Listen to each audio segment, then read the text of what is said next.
இப்போ நம்ம அடுத்த செஷன் செகண்ட் செஷன் போகிறோம். செகண்ட் செஷனில் அன்னைக்கு நம்ம என்னென்ன பார்த்தோம் அப்படின்றத ஒரு நிமிஷம் இருங்க, அந்த ஸ்க்ரீனை ஷேர் பண்ணிடுறேன். ஓகே, நம்ம இப்போ வந்து ஏற்கனவே பார்த்தது வந்து 1, 5, 9ன்றது ஆயுள் மற்றும் புத்திரஸ்தானன்றதை பார்த்துருக்கோம். 2, 6, 10ன்றது குடும்பம் மற்றும் ஜீவனஸ்தானன்றதை பார்த்துருக்கோம். 3, 7, 11ன்றது திருமண ஸ்தானங்கள் அப்படின்றத பார்த்துருக்கோம். திருமண சிந்தனை ஸ்தானங்கள் அப்படின்னு எடுத்துக்கலாம். 4, 8, 12ன்றது சுகஸ்தானங்கள் அப்படின்றத எடுத்துருக்கோம் நம்ம. ஓகே, இப்போ இதில் பார்த்தீங்கன்னா நம்ம ஏற்கனவே பார்த்ததுல 1, 5 பார்த்துட்டோம், 2, 6, 10 பார்த்துட்டோம். இப்போ 9 பார்க்கணும். இப்போ நம்ம பார்க்க வேண்டியது 9 பார்க்கணும். அடுத்தது 3, 7, 11, 4, 8, 12 இதை பார்க்கணும். இப்போ நம்ம பார்க்கணும். ஓகே,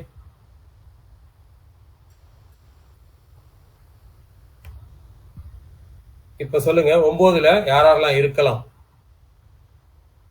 9ல சூரியன் இருக்கலாமா கூடாதா?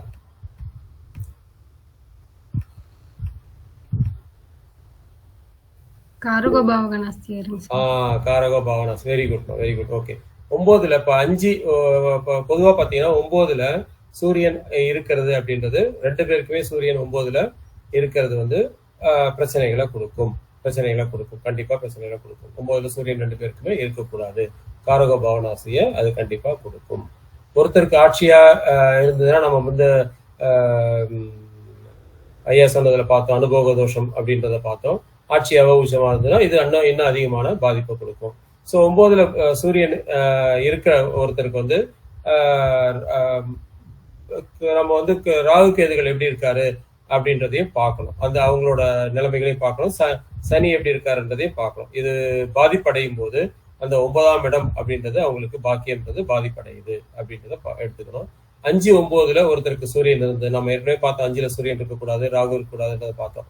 5, 9ல ஒருத்தருக்கு சூரியனோ ராகுவோ இருந்ததுன்னா, 5, 9ல ஒருத்தருக்கு சூரியனோ ராகுவோ இருந்ததுன்னா, அதே மாதிரி இன்னொருத்தருக்கு 5, 9ல சூரியனோ ராகுவோ இருக்கக்கூடாது. சொல்லுங்க மேடம், இந்த ராஜேஸ்வரி மேடம் ஏதாவது டவுட் இருந்ததுன்னா கேளுங்க. அதாவது ஒருத்தருக்கு 5, 9ல சூரியன் ராகு இருந்ததுன்னா அடுத்தவங்களுக்கு 5, 9ல சூரியன் ராகு இருக்கக்கூடாது. அப்படி இருந்ததுன்னா அது ஒரு ஆயுள் பாதிப்பை கொடுக்குது. நம்ம ஏற்கனவே பார்த்தோம் 1, 5, 9ன்றது ஆயுள் மற்றும் புத்திரஸ்தானம் அப்படின்றத பார்த்தோம் இல்லையா?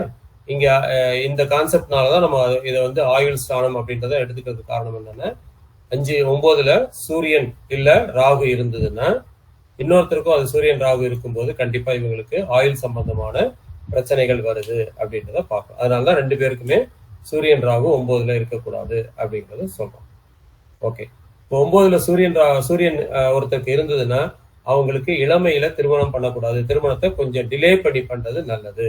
அதாவது நார்மலா நம்ம ஏற்கனவே சொல்லியிருக்கோம், சூரியன் 2, 7, 8ல இருக்கும்போது அவங்களுக்கு 25 வயசு 26 வயசுக்கு மேலதான் கல்யாணம் பண்ணணும். ஆணா இருந்ததுன்னா 28 வயசுக்கு மேல பண்ணணும்னு சொல்லியிருக்கோம். பெண்ணா இருந்ததுன்னா 26 வயசுக்கு மேல பண்ணணும்னு சொல்லியிருக்கோம்.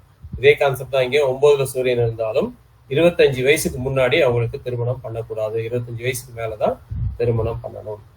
அடுத்து 5ல இருந்தாலுங்களா? இல்லம்மா, 5ல இல்லம்மா, 9ல தான் சொல்றோம். 5ல இருந்தா இல்ல. இதுக்கு முன்னாடி ஒண்ணு சொன்னீங்களா, 2 என்னமோ சொல்றீங்களா? எது? 2, 7, 2, 7, 8ல சூரியன் இருந்ததுன்னா அவங்களுக்கு ஆணா இருந்ததுன்னா 28 வயசுக்கு மேலேயும், பெண்ணா இருந்ததுன்னா 25 வயசுக்கு 26 வயசுக்கு மேலேயும் தான் திருமணம் பண்ணணும் அப்படிங்கிறத சொல்லியிருக்கோம். அதே மாதிரி 9ல இருந்ததுன்னா 25 வயசுக்கு மேலதான் பையனா இருந்தாலும் பெண்ணா இருந்தாலும் திருமணம் பண்ணணும். 9ல இருக்கும்போது ஸோ 9ல இருக்கும்போது சகோதர ஒற்றுமைகள் இருக்காது. 9ல இருக்கும்போது 3ஆம் இடத்தை சூரியன் பார்க்கும், அதனால சகோதரர் ஒற்றுமை இருக்காது. அதே மாதிரி 9ல சூரியன் இருக்கவங்களுக்கு பாத்தீங்கன்னா தாயோட வாழ்க்கையோ இல்ல தந்தையோட வாழ்க்கையோ இல்ல இவங்க 2 பேருக்குள்ள உறவுகளையோ பாதிக்குது. தந்தையோட சரியான உறவுகள் இல்லை, ஜாதகருக்கு தந்தையோட சரியான உறவுகள் இல்லை, இல்ல தந்தையே இல்லை அப்படின்றத சொல்லுது.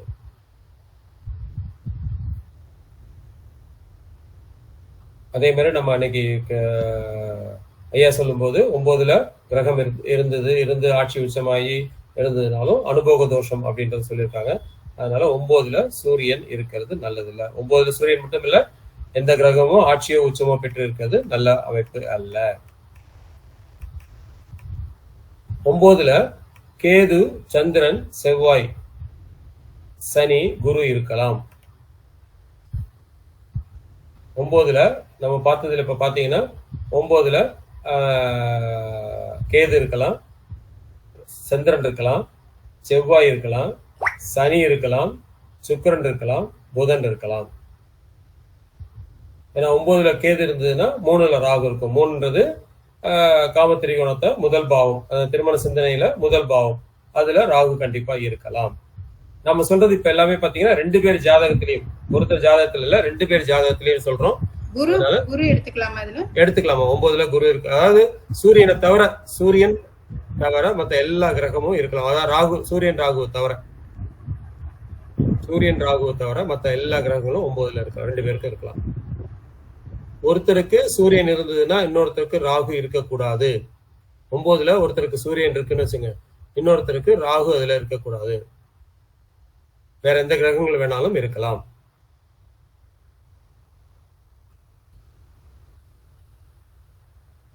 ஓகே, இவ்வளவுதான் 9 பொறுத்த வரைக்கும். உங்களுக்கு ஏதாவது டவுட் இருக்குன்னு சொல்லுங்க. நம்ம அடுத்தது 3, 7, 11க்கு போயிடலாம்.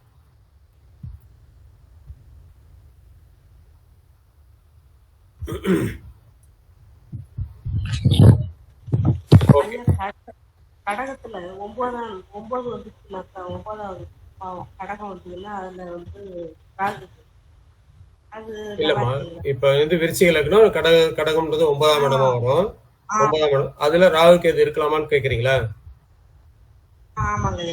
இல்ல நாம அதான் நம்ம இப்ப ராகு 9ல இருக்கக்கூடாதுன்னு நம்ம சொல்ல முடியாது. ஏன்னா யாராவது ஒரு ஜாதகத்துல 9ல ராகு வந்துரும். 2 பேருக்குமே சேர்ந்து இருக்கக்கூடாதுன்னு சொல்றோம். ஒருத்தருக்கு 9ல ராகு இருந்ததுன்னா இன்னொருத்தருக்கு 9ல ராகு இருக்கக்கூடாது. ஓகே, நம்ம இப்ப சொல்ற இந்த விதிகள், அந்த 1, 5, 9, 2, 6, 10 இது எல்லாமே பாத்தீங்கன்னா 2 பேருக்குமே அந்த கிரகங்கள் அந்த வீட்டுல இருக்கக்கூடாதுன்றதான் சொல்ல வரோம். ஓகே சார், 9ஆம் இடத்துல சூரியன் இருக்கிறது தந்தைக்காரகன் தந்தை ஸ்தானத்துல இருக்கிறதுனால காரகோ பாவனாஸ்தி அர்த்தத்துலதான் சரி வராதா, இல்ல என்ன அர்த்தத்துல சார் அது சரி வர மாட்டேன்? ஓகே, 9ஆம் இடத்துல காரகோ பாவனாஸ்தின்றது ஒண்ணு. அடுத்து சகோதர ஒற்றுமைகள் இல்ல. அடுத்து பாத்தீங்கன்னா 2 பேருக்குமே 9ஆம் இடத்துல இருக்கும்போது ஆயுள் 2 பேருக்கும் 9ஆம் இடம் அப்படின்னு சூரியன் இருந்ததுன்னா ஆயுள் அப்படின்றது பாதிக்கப்படுது. 2 பேருக்குமே 9ஆம் இடத்துல சூரியன் இருக்கும்போது 2 பேர்ல யாராவது ஒருத்தருக்கு ஆயுள் சம்பந்தமான பிரச்சனைகளை கொடுக்குது. அதனால 9ல சூரியனும் 9ல ராகுவும் இருக்கக்கூடாதுன்னு சொல்றேன். ஐயா, இப்போ நீங்க சொன்னது 9ல சூரியன் இருந்தா இன்னொருத்தருக்கு ராகு இருக்கக்கூடாதுன்னு சொன்னீங்க. ராகு இருக்கக்கூடாது, சூரியனும் இருக்கக்கூடாது. சூரியனும் இருக்கக்கூடாது. அதாவது சூரியன் இருக்கக்கூடாது, ராகு இருக்கக்கூடாது. ராகு இருந்தாலும் ராகு இருக்கக்கூடாது, சூரியன் இருந்தாலும் சூரியன் இருக்கக்கூடாது. கண்டிப்பா கண்டிப்பா கண்டிப்பா. ஓகே, கண்டிப்பா கண்டிப்பா கண்டிப்பா. ஓகேவா? இப்ப அடுத்து 3, 7, 11க்கு போயிடுவோம். 3ஆம் இடம் அப்படின்றது பாத்தீங்கன்னா நம்ம என்ன சொல்றோம்னா திருமண சிந்தனை பாவம் எடுத்துக்கிறோம், இல்ல காமத்திரிகோணம் எடுத்துக்கலாம், எப்படி வேணாலும் எடுத்துக்கலாம். திருமண சிந்தனை பாவம் எடுத்துக்கிறோம். இங்க காதல் சம்பந்தமான சிந்தனைகள், திருமணம் சம்பந்தமான சிந்தனைகளை இது ஒரு கற்பனையை ஏற்படுத்தி விடும். இந்த 3ஆம் இடம் அப்படின்றது பாத்தீங்கன்னா கற்பனையை ஏற்படுத்தி கொடுக்கக்கூடிய ஒரு இடம். அங்க 2 பேருக்கும் ஒரே மாதிரியான சிந்தனைகள் இருக்கிறது ரொம்ப ரொம்ப அவசியம். 2 பேருக்குமே காதல் சம்பந்தமான சிந்தனைகளோ இல்ல வீரியம் சம்பந்தமான சிந்தனைகளோ 3ஆம் இடம் ஒருத்தருக்கு பலம் பெற்றாலே அவங்களுக்கு சீக்கிரம் திருமணம் நடந்துரும் அப்படின்றத எடுத்துக்கலாம். இப்போ 3ஆம் அதிபதி விருச்சிக லக்னம் 3ஆம் அதிபதி செவ்வாய் மகரத்துல இருக்காருன்னு வச்சுங்க, கண்டிப்பா சுய முயற்சியில அவங்களுக்கு இமீடியட்டா திருமணம் நடந்துரும், சீக்கிரமே திருமணம் நடந்துரும் அப்படின்றத சொல்லலாம். அந்த மாதிரி 3ஆம் இடம் பலம் பெற்றாலே இவங்களுக்கு திருமணம் கண்டிப்பா உண்டு அப்படின்னு நம்ம 2, 7 தான் நிறைய இடத்துல பார்த்திருக்கோம். 3ஆம் இடம் பார்க்கல, 3, 4 அதை கூட நம்ம கனெக்ட் பண்ணி திருமணத்துல எடுக்கலாம். நம்ம அதை பார்க்கல, இப்போதைக்கு 2, 7 தான் பார்த்திருக்கோம். இங்க 3ஆம் இடம் அப்படின்றது சொல்லுங்கம்மா. இப்போ நீங்க 3ஆம் இடம் பலம் பெற்றால்னு சொன்னீங்கல்ல, அப்போ இப்போ ரிஷப் லக்னம்னு எடுத்துக்கிட்டோம்னா 8ஆம் அதிபதி போய் 3ல உச்சமானாருன்னா அது அப்ப அந்த அவர் 8 கூடையவர்னு கணக்கு எடுக்க வேண்டாம். 3ல எப்படி எனக்கு அந்த கான்செப்ட் 3ஆம் இடம் பலம் 3ஆம் இடம் எடுத்துக்கலாம். அதாவது 8ன்றது எப்பயுமே தப்பான பாவங்கள் எடுத்துக்காதீங்க. 8ன்றது நிறைய விஷயங்கள்ல பாசிட்டிவான ரிசல்ட்டையும் கொடுக்கும். ரிஷப லக்னத்துக்கு குரு பலம் பெறக்கூடாதுன்றது ஒரு கான்செப்ட் இருக்கு. ரிஷப லக்னத்துக்கு குரு பலம் பெறக்கூடாது. அப்ப குரு பலம் பெறும்போது அங்க வந்து பிரச்சனை கொடுப்பாரு. அதாவது ஒவ்வொரு லக்னத்துக்கும் யார் பலம் பெறக்கூடாது அப்படிங்கிறது ஒரு கான்செப்ட் இருக்கு. சோ அந்த கான்செப்ட் பிரகாரம் எடுத்தீங்கன்னா அங்க குரு பலம் பெறது கண்டிப்பா ஒரு பிரச்சனையை கொடுக்கும். திருமண தடைகளையும் கொடுக்குமா சார்? அப்போ திருமண தடைகளை கண்டிப்பா கொடுக்கும். மூணாம் இடத்துல இருக்கும்போது கண்டிப்பா கொடுக்கும். பட் அவர் வாங்கின சார அதிபதி நல்லா இருந்தாருன்னா அங்க பிரச்சனை கொடுக்கறது இல்லை. இப்போ உதாரணத்துக்கு அவர் வந்து இதுல இருக்காருன்னு வச்சுங்க, சுயசாரத்துல இருந்தாருன்னா பிரச்சனைகள் வரும். அது இல்லாம சனியோட சாரத்துல இருக்காருன்னு வச்சுங்க, சனி வந்து உச்சமா இருக்காரு இல்ல ஆட்சியா இருக்காரு, 9ல ஆட்சியா இருக்காருன்னு வச்சுங்க, 9லயோ 10லயோ ஆட்சியா இருக்காருன்னா கண்டிப்பா அது வந்து நல்ல ரிசல்ட்டையே கொடுக்கும்.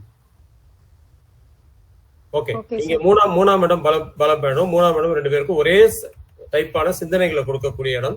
அதனால அங்க 2 பேருக்குமே ஈக்குவலா இருக்கிறது நல்லது. அதுதான் சொல்ல வரோம். சோ 3ல சூரியன் கண்டிப்பா இருக்கலாம். 3ல சூரியன் கண்டிப்பா இருக்கலாம். இளமையில திருமணம் இல்லை. 3ல சூரியன் இருந்தாலும் இளமையில திருமணம் இல்லை. இளமையில திருமணம் இல்லைன்னு நம்ம சொல்றது வந்து 25 வயசுக்குள்ளதான். இளமைன்றது 25 வயசுக்குள்ள. 25 வயசுக்கு மேல போச்சீங்கன்னா நம்ம அடுத்த ஸ்டேஜுக்கு போறோம் அப்படின்றது அர்த்தம். சோ 25 வயசுக்குள்ள இவங்களுக்கு 3ல சூரியன் இருந்ததுன்னா திருமணம் இல்லை. ஆண் ஜாதகரா இருந்தாங்க, பெண் ஜாதகரா இருந்தாலும் இது பொருந்தும், கண்டிப்பா பொருந்தும். ஆனா இவங்களுக்கு ஒரு சில இடங்கள்ல பாத்தீங்கன்னா தன்னை விட மூத்த ஆணோடைய பெண்ணோடையோ இவங்களுக்கு உறவு வர்றதை விரும்புறாங்க. அதாவது சூரியன் 3ல இருக்கும்போது தன்னை விட கொஞ்சம் முதிர்ந்த ஆட்களோட உறவு வச்சுக்கிறத இவங்க விரும்புறாங்க. அதனால 2 பேருக்குமே 3ல சூரியன் இருக்கும்போது இந்த மாதிரி இருந்ததுன்னா திருமண சிந்தனை பொருத்தத்துல இவங்க 2 பேருக்கும் ஈக்குவலா வந்துடும். அதனால கண்டிப்பா இவங்களை இணைக்கலாம். அப்படி 3ல சூரியன் இருக்கிறது நல்லதுதான். பொதுவா பாத்தீங்கன்னா 3, 6, 10, 11 உபஜய ஸ்தானத்துல சூரியன் இருக்கிறது நல்லதுன்னு எடுத்துக்குவோம். அந்த கான்செப்ட்ல எடுத்தாலும் இங்க 3ல சூரியன் இருக்கிறது நல்லது அப்படின்னு எடுத்துக்கலாம். 2 பேருக்குமே சூரியன் இருக்கலாம். அதே மாதிரி 3ஆம் இடத்துல ராகு இருக்கலாம். 2 பேருக்குமே 3ஆம் இடத்துல ராகு இருக்கலாம். 3ஆம் இடத்துல ராகு இருக்கும்போது என்ன நடக்கும் அப்படின்னா, சின்ன வயசுல எல்லாத்தையும் தெரிஞ்சுக்கணும் அப்படிங்கிற எண்ணம் வரும். இந்த பிஞ்சில படுத்தது அப்படின்னு சொல்லுவோம் இல்லையா, அந்த கான்செப்ட் பிரகாரம் பாத்தீங்கன்னா இங்க 3ஆம் இடத்துல ராகு இருக்கிறவங்களுக்கு இந்த எண்ணங்கள் அதிகமா இருக்கும். அதனால 2 பேருக்குமே 3ஆம் இடத்துல ராகு இருக்கிறது நம்ம கண்டிப்பா அவங்களுக்கு திருமணத்தை சொல்லலாம். ஆனா இங்க 3ல ராகு இருக்கும்போது என்ன ஆகும் அப்படின்னா, நட்புகளால தொந்தரவுகள் அதிகமா வரும். நட்புகளால ஒரு சில கெட்ட பழக்கங்கள் வர்றதுக்கு வாய்ப்புகள் இருக்கு. ஸோ அதாவது ஜாதகம் பார்க்கும்போது பலன்கள் நீங்க சொல்லும் போது இந்த பாயிண்ட சேர்த்து எடுத்துக்கலாம். பட் திருமண பொருத்தம் அப்படின்னு பார்க்கும்போது கண்டிப்பா இவங்களுக்கு வந்து நீங்க வந்து பொருத்தம் இருக்குன்னு சொல்லிடலாம். இந்த மாதிரி 3ல ராகு இருக்கவங்க நீங்க வந்து முதலே ஜாதகத்தை கொடுத்து உங்களுக்கு பார்க்கும்போது 3ல ராகு இருக்கவங்களா இருந்ததுன்னா சின்ன வயசுலயே திருமணம் பண்ணி வச்சிருங்க. ஏன்னா இவங்க தவறான பாதைக்கு போறது அவாய்ட் ஆகி இவங்க முன்னாடியே வந்து திருமணம் பண்ணிட்டாங்கன்னா பிரச்சனைகள் இல்லை. அதுதான் வந்து சொல்லுது 3ல இருக்கிற ராகு. சார் வணக்கம், ஒரு கேள்வி கேட்கலாமா? சொல்லுங்கம்மா. பெண் ஜாதகத்துல 3ல ராகு இருந்துச்சு அப்படின்னா மாமனார் இல்லாத இடமா குடுக்கணும்னு சொன்னாங்க. அந்த கான்செப்டுக்கு வரவே இல்லை நானு. ஓகே, அந்த கான்செப்ட் வந்து நம்ம பொது விதியில பலன் பாக்குறதுல டிப்ஸ்ல அது வரும். அது அப்புறம் பாத்துக்கலாம். இப்போ நம்ம அந்த பொருத்தம் பார்க்கும்போது அதை பார்க்க வேண்டியது இல்ல. பொருத்தம் பார்க்கும்போது அதை பார்க்க வேண்டியது இல்ல. பொருத்தம் பார்க்கும்போது நீங்க வந்து சிம்பிளா லக்னம், ராசி, செவ்வாய், ஆயுள், அதுக்கடுத்து இந்த கிரக பொருத்தம். இதுக்கு அப்புறம் வந்து நீங்க அவங்களுக்கு சொல்லும் போது இதெல்லாம் சொல்லணும். 3ல ராகு இருந்ததுன்னா சீக்கிரம் திருமணம் பண்ணிடுங்க. மாமனாரால் தொந்தரவுகள் இருக்கும். மத்த எல்லாத்தையும் அதுக்கப்புறம் ஆட் பண்ணிக்கலாம். சார் 3ல ராகு இருக்கிறவங்களோடய 3ல ராகு இருக்கிறவங்களே சூரியன் இருக்கிறவங்களே சேர்த்துடலாமா? தாராளமா சேர்க்கலாம். ஏன்னா 3ன்றது திருமண சிந்தனை பாவம், முயற்சி பாவம், வீரிய பாவம். அந்த இடத்துல 2 பேருக்குமே வீரியம் நல்லா இருக்கணும், வீரியம் கெடக்கூடாது. வேற கிரகங்கள் இருந்தா கிரகங்களோட பலம் தான் பார்க்கணும். பலம் கண்டிப்பா 3ல சந்திரன் இருக்கக்கூடாது. 3ல சந்திரன் இருந்ததுன்னா இந்த சின்ன வயசுலயே வந்து பாத்தீங்கன்னா செக்ஸ் சம்பந்தமான விஷயங்கள்ல ஒரு சின்ன குழப்பங்கள் வரும், சின்ன சிந்தனைகள் வரும், தவறான எண்ணங்கள் வரும். அதை பத்தி ராங் ஒப்பீனியன்ஸ் இருக்கும் உங்களுக்கு. இளமையில திருமணம் செஞ்சு வச்சிருது. இவங்களுக்கும் இளமையில திருமணம் செஞ்சு வச்சிருது நல்லது. ரொம்ப சீக்கிரமே திருமணம் செஞ்சு வச்சிருது 3ல சந்திரன் இருக்கவங்களுக்கு. ஆனா 3ல சந்திரன் இருக்கவங்க 2 பேருக்குமே 3ல சந்திரன் இருக்கவங்கள சேர்க்க கூடாது. ஓகே மேடம், காம திருமணமா இருக்கக்கூடாது. என்னங்க? 3ஆம் இடம் காம திருமணமா இருக்க. ஆமா ஆமா ஆமா. ஓகே, இப்ப அடுத்து பாத்தீங்கன்னா 3ல கேது இருக்கலாம். 3ல கேது இருக்கலாம்.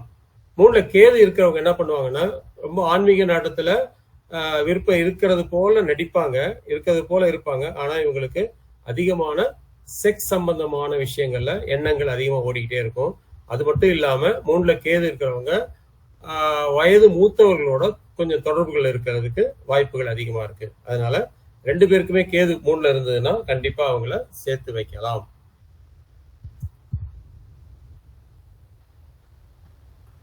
சேர்க்கலாம்ல. 3ல கேது இருக்கும் பொழுது வீரியத்தன்மை குறையும். அவங்க வந்து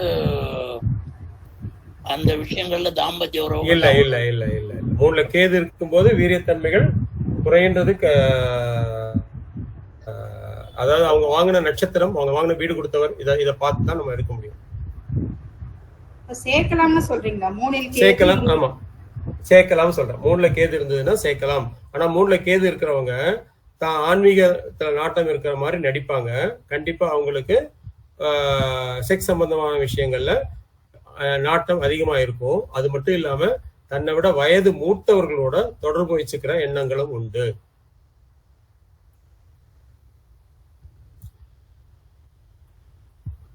மனைவி இல்லாம வேறு தொடர்பு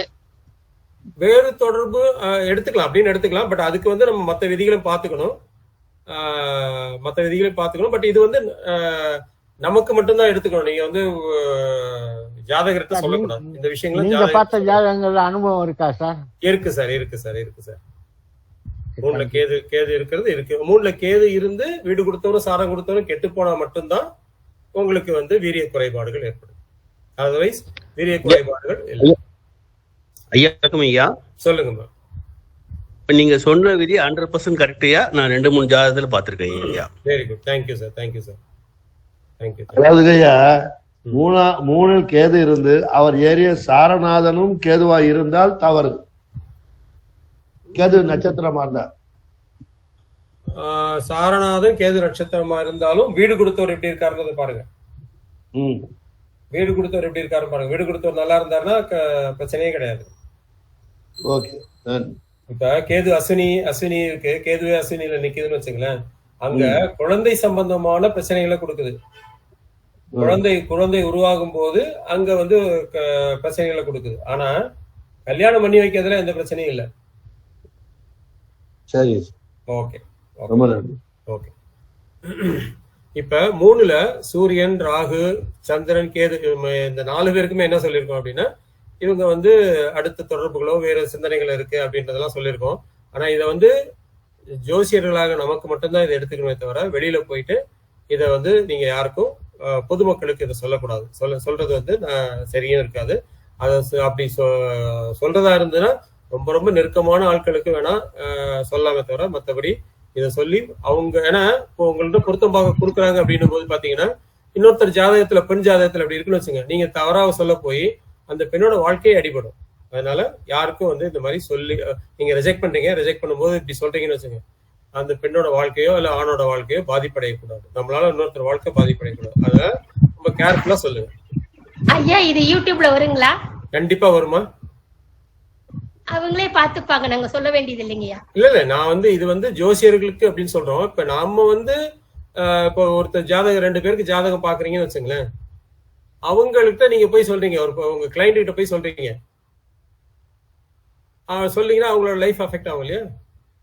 அது சொல்ல வரேன். ஓகே. இல்லைங்கய்யா, இப்ப யூடியூப் வந்து பொதுமக்கள் அதிகமா பாக்குறாங்க, நம்ம ஜோசியரை விட பாக்குறாங்க. கரெக்ட். ஏன்னா எங்கிட்ட நிறைய ஜோசியம் படிக்காதவங்க ஏகப்பட்ட பேர் இப்படி சொல்லியிருக்காங்க. இதுக்கு அர்த்தம் என்னன்னு எங்கிட்ட நிறைய பேர் போன் பண்ணி கேட்டுட்டு இருக்காங்க.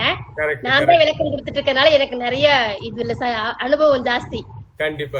அவங்க நம்மள ஜோசியரை விட பொதுமக்கள் அதிகமா பாக்குறாங்க. இது கரெக்ட். நான் என்னோட எக்ஸ்பீரியன்ஸ் இப்ப சொல்றேன். ஒரு நிமிஷம் சொல்லுங்க சார்.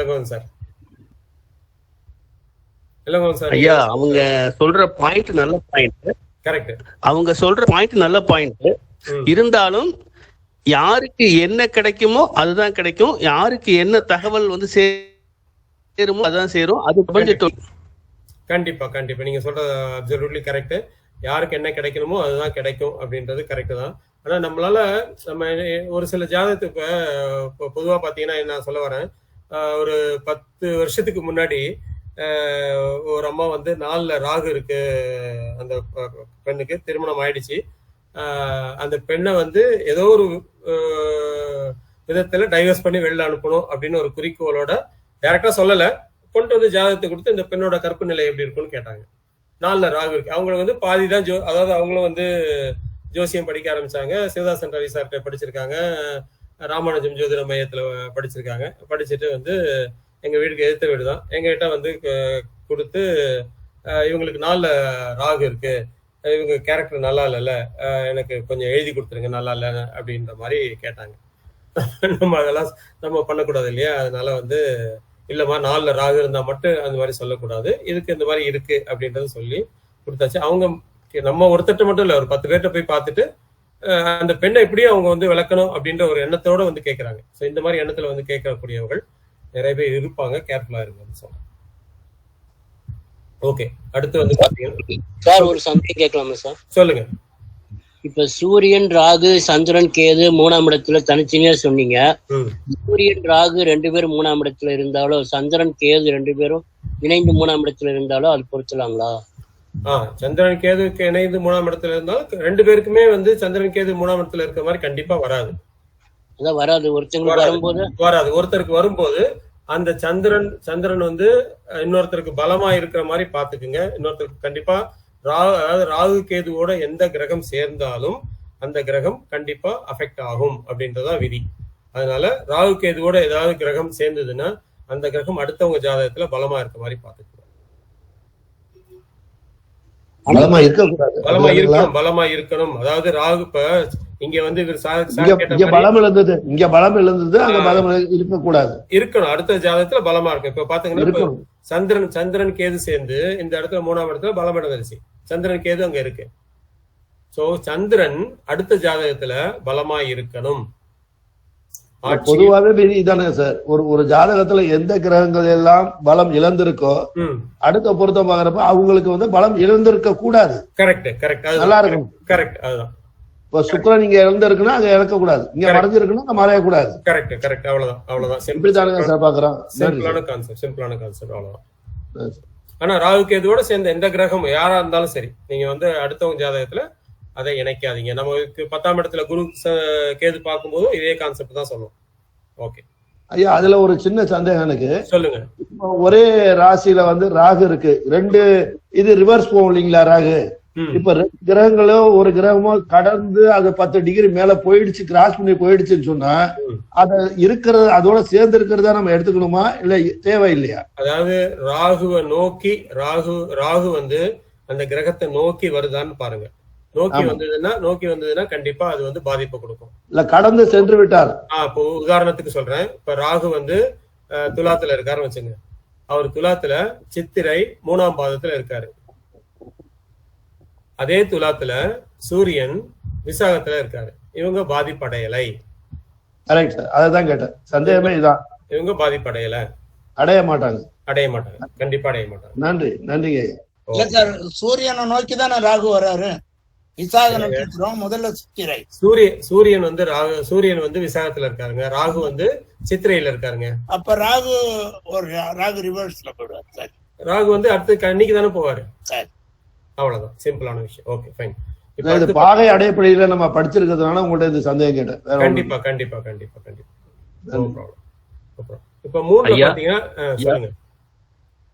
ஒரு டவுட் கேட்கலாமா? கேளுங்க. 3 டவுட் ஐயா. ஃபர்ஸ்ட் வந்து ராகு கேது சேர்க்க சொல்றாங்க 1. 2வது ராகுக்கு வந்து கேது இப்படி மாத்தி சேர்க்கணும்னு சொல்றாங்க 2. 3 வந்து இருங்க உங்க வாய்ஸ் கண்டிப்பா சரியா கேட்கல, கொஞ்சம் டைம் எடுத்துக்கங்க. நம்ம வந்து அடுத்த கேள்வி வரும்போது நான் உங்களுக்கு கூப்பிடுறேன். அதுக்குள்ள உங்க மைக்கை வந்து கொஞ்சம் சரி பண்ணிக்கோங்க, சரியா கேட்கல. ஓகே, அடுத்து பாத்தீங்கன்னா 3ல குரு சுக்கிரன் செவ்வாய் இருக்கலாம். 3ல குரு சுக்கிரன் செவ்வாய் இருக்கலாம். அதாவது 3ல நம்ம என்ன சொல்லியிருக்கோம், 3ல சூரியன் இருக்கலாம்னு சொல்லியிருக்கோம், ராகு கேது இருக்கலாம்னு சொல்லியிருக்கோம், சந்திரன் இருக்கலாம்னு சொல்லியிருக்கோம், குரு இருக்கலாம்னு சொல்லியிருக்கோம், செவ்வாய் இருக்கலாம்னு சொல்லியிருக்கோம். சந்திரன் இருக்கக்கூடாதுன்னு சொல்லியிருக்கோம். சந்திரன் இருக்கக்கூடாதுன்னு சொல்லியிருக்கோம். சந்திரன் இருக்கக்கூடாதுன்னு சொல்லியிருக்கோம் 2 பேருக்கும். அடுத்து குரு சுக்கிரன் செவ்வாய் இருக்கலாம் அப்படின்னு சொல்லுவோம். அடுத்து பாத்தீங்கன்னா 3ல சனி 2 பேருக்கும் இருக்கக்கூடாது. ஏன்னா 3ல சனி இருந்ததுன்னா அவர் என்னென்ன இடத்த பார்ப்பாரு, 5ஆம் இடத்தை பார்ப்பாரு, புத்திரஸ்தானத்தை பார்ப்பாரு. அடுத்து 3ல இருக்க சனி 9ஆம் இடத்தை பார்ப்பாரு, பாக்கியஸ்தானத்தை பார்ப்பாரு. 3ல இருக்க சனி 12ஆம் இடத்தை பார்ப்பாரு, அயனசயத்தை இது பண்ணுவாரு, தூக்கமின்மையை கொடுத்துருவாரு. அதனால 2 பேருக்குமே 3ல சனி இருக்கக்கூடாது. ஓகே. அடுத்து பாத்தீங்கன்னா 3ல புதன் மட்டும் விட்டுட்டோம். புதன் தனித்து 2 பேருக்குமே இருக்கக்கூடாது. புதன் வந்து ஒருத்தருக்கு இருக்குன்னா இன்னொரு ஜாதகத்துல புதன் வேறு கிரகத்தோட சேர்ந்து இருக்கலாம், தனித்து இருக்கக்கூடாது 2 பேருக்குமே 3ல. ஏன்னா 3ன்றது வீரியஸ்தானம், அங்க வந்து ஒரு அலிகிரகம் இருக்கிறது அப்படின்றது 2 பேருக்குமே தனித்து இருக்கும்போது அது வேற மாதிரி சிந்தனைகளை கொடுத்துருது. அது இல்லாம 3ன்றது காமத்திரிகோண முதல் பாவம், அங்க காலபுருஷ தத்துவத்தைப்படி 3ஆம் இடம் அப்படின்றது புதனோட வீடு. அந்த சிந்தனையே பாத்தீங்கன்னா வித்தியாசமான சிந்தனைகள் வந்துடும். காமத்திலேயே பாத்தீங்கன்னா ஒண்ணு அலிகிரக சம்பந்தம் அப்படின்றது வேற மாதிரி போயிடும். அப்படி இல்லைன்னாலும் இது ஒரு வித்தியாசமான சிந்தனைகளை கொடுத்துரும் 2 பேருக்குமே. அதனால 3ல தனித்த புதன் 2 பேருக்குமே இருக்கக்கூடாது. அடுத்து 7க்கு போறேன். 7ல சூரியன் பொதுவா இருக்கக்கூடாது அப்படின்னு சொல்லுவோம் இல்லையா. 7ல பொதுவா ஒருத்தருக்கு சூரியன் இருந்ததுன்னா அவங்களுக்கு இருதார யோகங்கள் நிறைய இடத்துல வருது. 7ல ஒருத்தருக்கு சூரியன் இருந்ததுன்னா அவங்களுக்கு இருதார யோகங்கள் வருது. இருதார யோகங்கள் பாத்தீங்கன்னா ரத்த சம்பந்தமான விஷயங்கள், அதாவது அவங்களோட அப்பா இல்ல தாத்தா இல்ல வந்து சித்தப்பா இல்ல பெரியப்பா, அந்த மாதிரி நிறைய யாரோ ஒருத்தர் அவங்க ஃபேமிலியில கண்டிப்பா 2 தாரம் பண்ணவங்களா இருப்பாங்க. இல்ல ஜாதகருக்கு இந்த மாதிரி அமைப்புகள் வர்றதுக்கு வாய்ப்புகள் இருக்கு. யார் வீட்டுல 2 திருமணங்கள் நடந்திருக்கோ அவங்களுக்கு, அதாவது நான் சொல்றது இப்ப ஆண் ஜாதகத்துக்கு மட்டும்தான் சொல்றேன், யார் வீட்டுல இந்த மாதிரி 2 திருமணங்கள் நடந்திருக்கோ அவங்களுக்கு பொதுவா 7ல சூரியன் வந்து உட்கார்ந்துடுறாரு. ஸோ பொதுவா 7ல சூரியன் இருந்தாலே நீங்க வந்து அவங்க வீட்டுல இருதார யோகம் இருக்கா அப்படின்றத கேட்டுக்குங்க. அப்படி இல்லைன்னா கண்டிப்பா ஜாதகருக்கு வரும் அப்படின்றத நம்ம எடுத்துக்கலாம். ஓகே, இதை எப்படி அவாய்ட் பண்றது அப்படின்னு பாத்தீங்கன்னா கண்டிப்பா 7ல பெண் ஜாதகத்திலையும் சூரியன் இருக்க மாதிரி பார்த்து பண்ணிட்டீங்கன்னா அந்த வம்சத்துக்கே அதுக்கப்புறம் கண்டிப்பா இருதார யோகங்கள் வராது. புரியுதா? சூரியன் இருக்கலாம் 7ல இருவருக்கும் சூரியன் இருக்கலாம். அதுதான் கான்செப்ட். பட் இதுக்கு ஏன் அந்த கான்செப்ட் எடுக்கிறோம் அப்படின்னா 7ல வந்து சூரியன் இருக்கும்போது இருதார யோகம் கொடுத்துருது. அவங்க ஃபேமிலியில யாருக்கோ ஒருத்தருக்கு இருதாரம் கண்டிப்பா, தாத்தாவா இருக்கலாம், அப்பாவா இருக்கலாம், பெரியப்பாவா இருக்கலாம், சித்தப்பாவா இருக்கலாம், இல்ல அண்ணன் தம்பிகளா இருக்கலாம், யாரோ ஒரு ரத்த சம்பந்தமான உறவுகள்ல இருதாரம் கொடுத்துருது. அப்படி இல்லைன்னா ஜாதகருக்கே அந்த உறவுல கொடுத்துருது. இந்த இருதாரம் இருக்கிற குடும்பத்துல மட்டும்தான் அந்த ஃபேமிலியில வர்ற வம்சத்துக்கு இந்த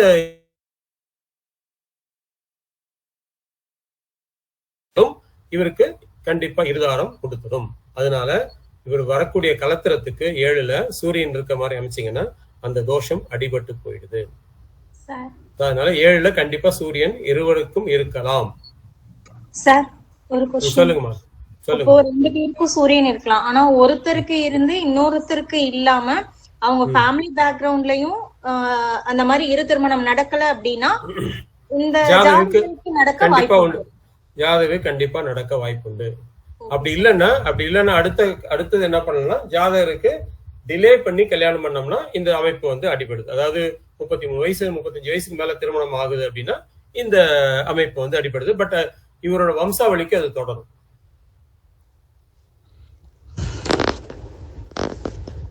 ஓகே, அதே மாதிரி உபய லக்னத்துக்கு இப்ப நாம பார்த்தது வந்து சரலக்னத்துக்கு எடுத்துங்க, ஸ்திர லக்னத்துக்கு எடுத்துங்க. அடுத்து பாத்தீங்கன்னா உபய லக்னத்துக்கு ஒருத்தருக்கு சூரியன் இருந்ததுன்னா கண்டிப்பா அடுத்த ஒரு ஜாதகத்துல சூரியனோ இல்ல ராகுவோ அல்லது சனியோ கண்டிப்பா இருக்கணும். ரிப்பீட் பண்ணுங்க சார்.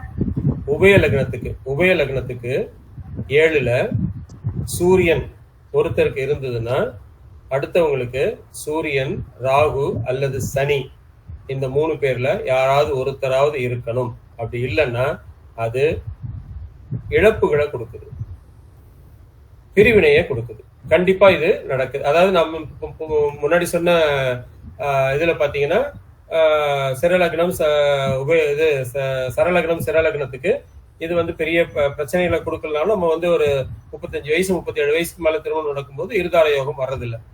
ஆனா இங்க வந்து உபயலக்னத்துக்கு நீங்க எத்தனை வயசு ஆனாலும் கல்யாணம் பண்ணாலும் இந்த இந்த இந்த பிரச்சனைகளை கொடுக்குது. என்ன மாதிரியா பாதிப்பு சார்? ஒண்ணு வந்து ஜாதகர் இறந்து போற, ஜாதகரோட மனைவி இறந்து போறாங்க, அடுத்த திருமணம் நடக்குது, இல்ல பிரிஞ்சு போயிடுறாங்க. பிரிவினை, ஏதோ ஒரு விதத்துல பிரிவினைன்னு எடுத்துங்களேன் சார். ஒருத்தருக்கு சூரியன் இருந்தா அடுத்தவருக்கு சனியன் ஆகும். சூரியன் இருக்கலாம், சனி ராகு சூரியன் மூணுல யாராவது ஒருத்தர் உபயலக்னத்துக்கு கண்டிப்பா இருக்கணும். இன்னொருத்தர் உபயலக்னமாவே என்னங்க? இன்னொருத்தர் உபயலக்னமாவே இருக்கணுமா? இல்ல உபயலக்னமா இருக்கணும்னு அவசியம் இல்ல. 7ல அவங்களுக்கு சூரியன் இருக்கணும், அவ்வளவு.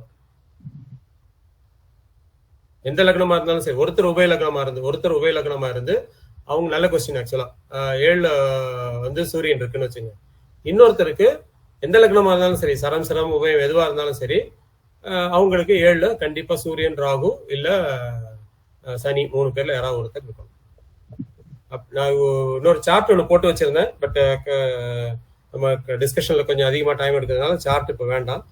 நான் இப்போ போட்டிருந்த சார்ட்ல என்ன போட்டிருக்கேன் அப்படின்னா, பொதுவா பாத்தீங்கன்னா இப்போ ஒருத்தருக்கு உபய, நீங்க கேட்ட அதே கேள்விதான். ஒருத்தருக்கு உபய லக்னம், இன்னொருத்தருக்கு வந்து ரிஷப லக்னம். அவருக்கு வந்து 7ல வந்து சூரியன், அந்த லேடிக்கு வந்து சூரியன் 7ல இல்ல. அவங்களுக்கு என்ன ஆச்சு அப்படின்னா, திருமணமாகி ஒரு பர்டிகுலர் பீரியடுக்கு அப்புறம் தலை தீபாவளிக்காக அம்மா வீட்டுக்கு போறாங்க. அம்மா வீட்டுக்கு போனவங்க திரும்பி வரவே இல்லை. நான் தனி கொடுத்தனம் வச்சா திரும்பி வரேன் அப்படின்ற மாதிரி இவங்க பிரச்சனையை ரைஸ் பண்றாங்க. இவங்க ஜாதகர் வீட்டுல தனி கொடுத்தனம் போற அளவுக்கு வசதிகள் இல்லை, அதனால இவங்க வந்து போக முடியாதுன்றாரு. அவங்க பிரிவினை வாங்கிட்டு போயிடுறாங்க. கொஞ்ச நாளைக்கு அப்புறம் அடுத்த திருமணம் பண்றாங்க. அந்த அடுத்த திருமணம் பண்ற பெண்ணுக்கு 7ல சூரியன். சோ அங்க வந்து அது செட் ஆயிடுது. அது ஏன் அங்க அடுத்த அந்த முதல் பெண் ஜாதகத்தை அப்படி போனாங்கன்னா, அவங்களுக்கு அந்த 10ஆம் இடம் மாமியார் ஸ்தானமும் அஃபெக்ட் ஆயிருந்தது. அதனால வந்து மாமியாரால தொந்தரவுகள் அப்படின்ற மாதிரி இந்த கான்செப்ட் வருது. பட் பொதுவாக நம்ம எடுக்கும்போது 7ல உபயலக்னத்துக்கு சூரியன் இருந்ததுன்னா அடுத்த ஜாதகத்துல 7ல கண்டிப்பா சூரியன் இருக்கணும். அது எந்த லக்னமா இருந்தாலும் சரி, உபயலக்னமா இருந்தாலும் சரி, திரலக்னமா இருந்தாலும் சரி, இல்ல சரலக்னமா இருந்தாலும் சரி. டவுட் ஒண்ணும் இல்லைங்களா? நம்ம அடுத்துக்கு போயிடலாமா? ஓகே. அடுத்து வந்து 7ல ராகு இருக்கலாம். நம்ம ஏற்கனவே பார்த்திருக்கோம், லக்னத்துல ராகு இருக்கலாம், 2 பேருக்கு இருக்கக்கூடாது அப்படின்னு பார்த்தோம் இல்லையா? லக்னத்துல கேது 2 பேருக்கு இருக்கலாம்னு அப்படின்னு பார்த்தோம். சோ அதேதான், அங்க லக்னத்துல கேது இருக்கலாம்னா கண்டிப்பா 7ல ராகு வந்துடும். அதனால 2 பேருக்குமே 7ல ராகு இருக்கலாம். ஆனா 7ல 2 பேருக்குமே கேது இல்லம்மா. 7ல கேது இருந்தா லக்னத்துல ராகு வந்துடும் இல்லையா? ஆமா. அப்ப லக்னத்துல 2 பேருக்குமே ராகு கூடாதுன்னு சொல்லியிருக்கோம் இல்லையா? சரி. அதனால 2 பேருக்குமே 7ல கேது இருக்க கூடாது, ராகு இருக்கலாம். ஓகேவா? சரிங்க சார். ஓகே. பொருத்தம் பாக்குறப்ப 7ல ராகு இருந்தா ராகுவுக்கு எதுவா இருந்தாலும் பரவாயில்ல சேர்க்கலாம் அப்படின்னு சொல்லி சொல்றாங்க. இல்ல சார், அதாவது எப்படி கான்செப்ட் சொல்லுவாங்கன்னா, ராகு கேது தோஷங்கள் எப்படி எடுத்துக்கிட்டீங்கன்னா 1 7 2 8 அப்படின்னு இதுக்கு ராகு கேது தோஷம் அப்படின்னு நம்ம எடுத்துக்கிறோம் அப்படின்னு எடுத்துக்கிறோம். அதனால 1 7ல ராகு இருக்கவங்களுக்கு 2 7ல இருந்தாலும் சரி, 1 7ல இருந்தாலும் சரி, அந்த மாதிரி நீங்க வச்சுக்கலாம் அப்படின்ற மாதிரி சொல்லியிருக்காங்க இல்லையா? ஆமா, இதுதான் கான்செப்ட். 2ல இருந்தா 8க்கு தானே வரும். ஆமாமா, 2 பேர் தோஷம் தான். அதாவது ராகு கேது தோஷம் நம்ம என்ன சொல்றோம்? 1 7 2 8 இதுல ராகு கேதுகள் இருக்கும்போது ராகு கேது தோஷம் சொல்றோம்.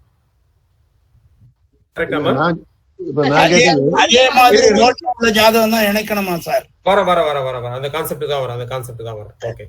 இப்ப பர்வதம்மா, நீங்க கேட்ட கேள்வி வந்து 1 7ல ராகு இருக்கு, அடுத்தது இன்னொருத்தருக்கு 2-7 ராகு கேதுகள் இருக்குன்னா இதுதான் வந்து ராகு கேது தோஷம்னு எடுத்துக்கிறோம்.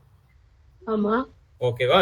இப்ப 1-7 ஒரு ராகு கேது இருக்கவங்களுக்கு 1-7 ராகு கேது இருக்கவங்கள இணைக்க கூடாது. ஏன் இணைக்க கூடாது அப்படின்னா நம்ம அன்னைக்கு ரொம்ப கிளியரா பார்த்தோம். என்ன பார்த்தோம்? இது என்ன அப்படின்னா, ஓகே நான் வந்து கான்செப்ட் சொல்றேன், தப்பா எடுத்துக்காதீங்க. இப்போ 1-7 ராகு 7 கேது அப்படின்னு எடுத்துக்கிட்டோம்னா இங்க வந்து பாத்தீங்கன்னா 2 பேருக்குமே அந்த தாம்பத்திய உறவுகள்ல அந்த இது வந்து ரொம்ப ரொம்ப சிறுசா இருக்கும். அது வந்து பிரச்சனைகளை கொடுக்கும். இதுதான் வந்து கான்செப்ட். இது வந்து கான்செப்ட். இது வந்து வெளியில நிறைய பேர் சொல்றது இல்ல. இங்க வந்து இதுதான் கான்செப்ட். அதனால வந்து 1-7 ராகுவும் 7 கேதுவும் இருக்கக்கூடாது அப்படின்றத எடுத்துக்கிறோம்.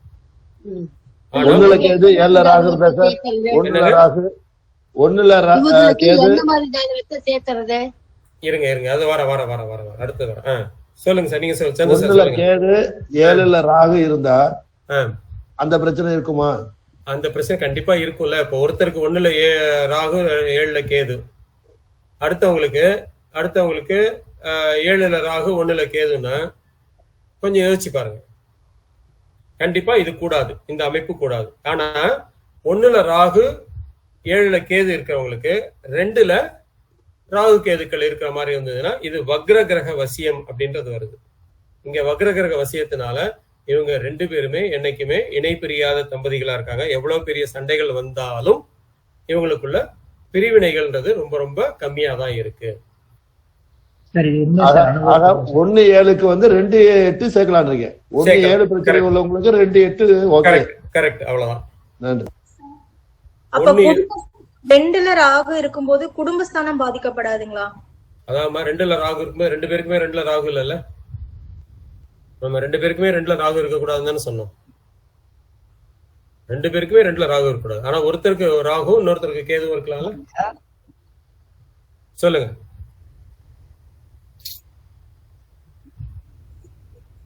ஓகே சார், அப்ப நாகதோஷம் இந்த மாதிரி இருக்கக்கூடியவங்களுக்கு அதே மாதிரி உள்ள ஜாதகம் தான் இணைக்கணுமா இல்ல இல்லாம இருந்தாலும் இணைக்கலாமா? அதான் சிம்பிளான கான்செப்ட் சார். இப்போ 1-7 ஒருத்தருக்கு ராகு கேது இருக்கு. சரி, அவங்களுக்கு 2-8 ராகு கேது இருக்கு மாதிரி நினைச்சிருங்க. அது மாதிரி இணைக்கணுமா? இல்லாம இருந்தாலும் வேற ஜாதகம் இணைக்கலாமா? வேற ஜாதகம் இணைக்கலாம், தாராளமா இணைக்கலாம். இருக்கணும்ன்றது அவசியம் இல்ல. அது வந்து வேற கான்செப்ட் சொல்றேன். இது வந்து எப்படின்னா, இப்போ 1-7 ராகு இருக்குன்னா அதுக்கு திரிகோணத்துல ராகு கேதுகள் இருக்க மாதிரி பாத்துங்க. இப்போ 1 ராகு இருக்கு, 5 ராகு இருக்கலாம், 9 ராகு இருக்கலாம். இது பிரிவினையை கொடுக்கறது இல்ல. இப்படிதான் சேர்க்கணுமா இல்ல வேற? இப்ப இப்படி சேர்த்தீங்கன்னா பிரிவினைகள் வராது. ராகு கேது தோஷங்கள் அஃபெக்ட் ஆயிடும். ராகு கேது தோஷம்ன்றது இருக்காது. இப்ப பிரிவினைன்றது ராகு கேதுவால மட்டும் வரல, மத்த ஆஸ்பெக்டையும் நம்ம பார்க்கணும் இல்லையா? ஆனா இங்க ராகு கேது தோஷம் சப்போஸ் அந்த தசாபுக்தி கிராஸ் ஆயிடுச்சுன்னா அந்த தோஷம் இல்ல தசாபுதிக்கு இதுக்கு சம்பந்தம் இல்ல. ராகு கேது தோஷங்கள் வேற. ராகு கேது தோஷங்கள் எப்ப இருந்தாலும் உங்களுக்கு வந்து அஃபெக்ட் பண்ணும். பரிகாரம் செஞ்சா இல்லம்மா. பரிகாரங்களை நம்ம வந்து ஓகே, பரிகாரங்கள் இப்ப நிறைய காலஹஸ்தி போற பரிகாரங்கள், அந்த பரிகாரங்கள் நிறைய இருக்கு. அந்த பரிகாரங்கள் நம்ம வந்து மனசுக்கு தான் வந்து இதுவே தவிர வாழ்வியல் பரிகாரங்கள் இல்லை அது. ஓகேவா? சோ 1-7 ராகு கேது இருக்கிறவங்களுக்கு 2-8 ராகு கேது இருக்கிறதா அமைங்க. அப்படி இல்லைன்னா அதுக்கு திரிகோணத்துல இருக்கிற மாதிரி பார்த்து அமைச்சிருக்கோம். இப்போ 1ல இருந்ததுன்னா 5-9 இருக்கலாம், 2ல இருந்ததுன்னா 6-10 இருக்கலாம். அந்த மாதிரி பார்த்துக்கணும். சார், நீங்க இது பொதுவா எல்லாருக்குமே சொல்றீங்களா இல்ல ஒரு சிலர் சொல்றாங்க ராகுக்கு வீடு கொடுத்தவங்க வலிமையா இருந்தா ராகு வந்து ரொம்ப வலிமையா செயல்பட மாட்டாரு அப்படின்ட்டு, அது நீங்க எப்படி பாக்குறீங்க சார்? இல்லம்மா இது வந்து தப்பான கான்செப்ட். இப்ப ராகுக்கு வீடு கொடுத்த வலிமையா இருந்தா ராகுவோட தசையும் அந்த வீடு கொடுத்த ஒரு தசையும் தசாபுத்திகள் வந்ததுன்னா சூப்பரா இருக்கும். அவங்க ஜாதகங்கள் சூப்பரா இருக்கும். ராகுக்கு வீடு கொடுத்தவர் ஆட்சி உச்ச பலம் இல்ல வந்து கேந்திர திரிகோணத்துல இருந்தாலே உங்களுக்கு வந்து அவங்களுக்கு கண்டிப்பா ராகு கேதுக்கள் நன்மைகளையே செய்வாங்க. ராகுக்கு வீடு கொடுத்தவர் 2ஆம் இடத்தில் இருந்தால் தாராளமா இருக்கலாம். ஏன் இருக்கக்கூடாது? 2ஆம் இடத்துல இருக்கலாம். தாராளமா இருக்கலாம் 2ஆம் இடத்துல. அதான் தப்பு. 1 7ல இருந்து 5 9ல இருந்தா ஓகே, 2 8ன்னா 6 10ல இருந்தா ஓகே. கண்டிப்பா. நன்றி. ஓகே, சோ இதுதான் சாந்தி மேடம். சரிங்க சார். Okay okay. 7ல கேது இருக்கக்கூடாது, நம்ம ஏற்கனவே பார்த்திருக்கோம். ராகு அங்க இருக்கக்கூடாது, ஏற்கனவே நம்ம பார்த்த அதே கான்செப்ட் தான். 7ல வந்து ஒருத்தருக்கு கேது, 2 பேருக்குமே கேது இருக்கக்கூடாது. 7ல் இருவருக்கும் சந்திரன் இருக்கக்கூடாது. சந்திரன் 7ல இருந்ததுன்னா சந்தேக புத்திகள் அதிகமா இருக்கும். ஒருத்தர் அதிகமா சந்தேகப்பட்டுப்பாங்க. நான் உங்க மேல சந்தேகப்படுறது, நீ என் மேல சந்தேகப்படுறது அப்படின்ற இப்ப மாதிரி. நீங்க சொன்னதுக்கு 7ல் ராகு இருவருக்கும் இருக்கலாம்னு சொன்னீங்க, அந்த பாயிண்ட் எடுத்துக்கிறவா? என்னம்மா? 7ல் ராகு இருவருக்கும் இருக்கலாம்னு சொன்னீங்க. ஆமா, 7ல ராகு இருவருக்கும் இருக்கலாம். 7ல கேது தான் இருக்கக்கூடாது 2 பேருக்கும். பொதுவா நீங்க சஜஸ்ட் பண்றது 1 7க்கு 2 8 சேருங்க. அது ராகு கேது தோஷத்துக்காக சொன்னது. நான் ராகு கேது தோஷத்துக்காக 1 7 ராகு கேது இருக்கும்போது 2 8 எடுத்துக்கலாம். ஆனா இங்க பாத்தீங்கன்னா 1ல கேது இருந்ததுன்னா 7ல ராகு இருக்கலாம், 2 பேருக்குமே இருக்கலாம். ஓகே, அடுத்து பாத்தீங்கன்னா 7ல் சந்திரன். 7ல சந்திரன்னா ஏகராசி நல்லா இருக்குன்னு தானே சொல்லுவாங்க. நம்ம தான் ஏகராசியை பத்தி முன்னாடியே சொல்லியிருக்கேன். நம்ம நீங்களா தான் கேள்வி கேட்டீங்க முன்னாடி. நீங்க தான் அந்த 2வது கிளாஸ்ல என்னமோ கேள்வி கேட்டீங்க ஏகராசி பத்தி. ஏகராசி கண்டிப்பா கூடாது. ஏகராசி கண்டிப்பா கூடாது. அப்படி ஏகராசி இருந்ததுன்னா அட்லீஸ்ட் லக்னமாவது நல்லா இருக்கணும். இவங்களுக்கு லக்னம் நல்லா இருக்கணும். 2ஆம் இடம் 7ஆம் இடம் நல்லா இருக்கணும். ஏன்னா ஏகராசி கூடாது அப்படின்னு சொல்றேன்னா அவங்களுக்கு கண்டிப்பா புத்திரம் சார்ந்த பிரச்சனைகளை கொடுத்துருது. இவங்களுக்கு இல்லைன்னாலும் இவங்க புத்திரத்துக்கு, இவங்க குழந்தைகளுக்கு அந்த பிரச்சனைகள் வந்துருது. சொத்து விஷயமா பிரச்சனைகள் வந்துருது. ஏகராசியா இருந்து நட்சத்திரம் வேற வேற இருந்தா, நட்சத்திரம் வேற வேறையா இருக்குன்னா, இப்ப ஏகராசினா பெண் ராசி ஆண் நட்சத்திரம் பின்னாடியே பெண் நட்சத்திரம் முன்னாடியே இருக்கலாம், தாராளமா இருக்கலாம். அது சேர்க்கலாம். அப்படி சேர்க்கும் போதும் லக்னம் 9ஆம் அதிபதி நல்லா இருக்காரான்னு பாத்துக்கோங்க. இருந்ததுன்னா கண்டிப்பா சேர்க்கலாம். ஏக லக்னம் அதே மாதிரி சேர்க்கலாமா? ஏக லக்னம் சேர்த்தீங்கன்னா ஏகராசி சேர்க்காதீங்க. ஏகராசி சேர்த்தீங்கன்னா ஏக லக்னம் சேர்க்காதீங்க. ஏக லக்னம் சேர்க்கலாம். ஏக லக்னம் சேர்க்கும் போது இதே கான்செப்ட் எடுத்துங்க. நான் இப்ப நீங்க ராசிக்கு சொன்ன அதே கான்செப்ட், பெண் லக்னம் புள்ளி வந்து முன்னாடியும் ஆண் லக்ன புள்ளி பின்னாடியும் இருக்கிறதா சேர்த்துக்குங்க. இப்ப உதாரணத்துக்கு பரணி 4ல பெண்ணோட லக்ன புள்ளி, அஸ்வினி 4ல ஆணோட லக்ன புள்ளி, தாராளமா சேர்த்துக்குங்க. சார், இந்த ஆண் பெண் முன்னாடி பின்னால ஒரு சின்ன டவுட்டுங்க சார். சொல்லுங்க.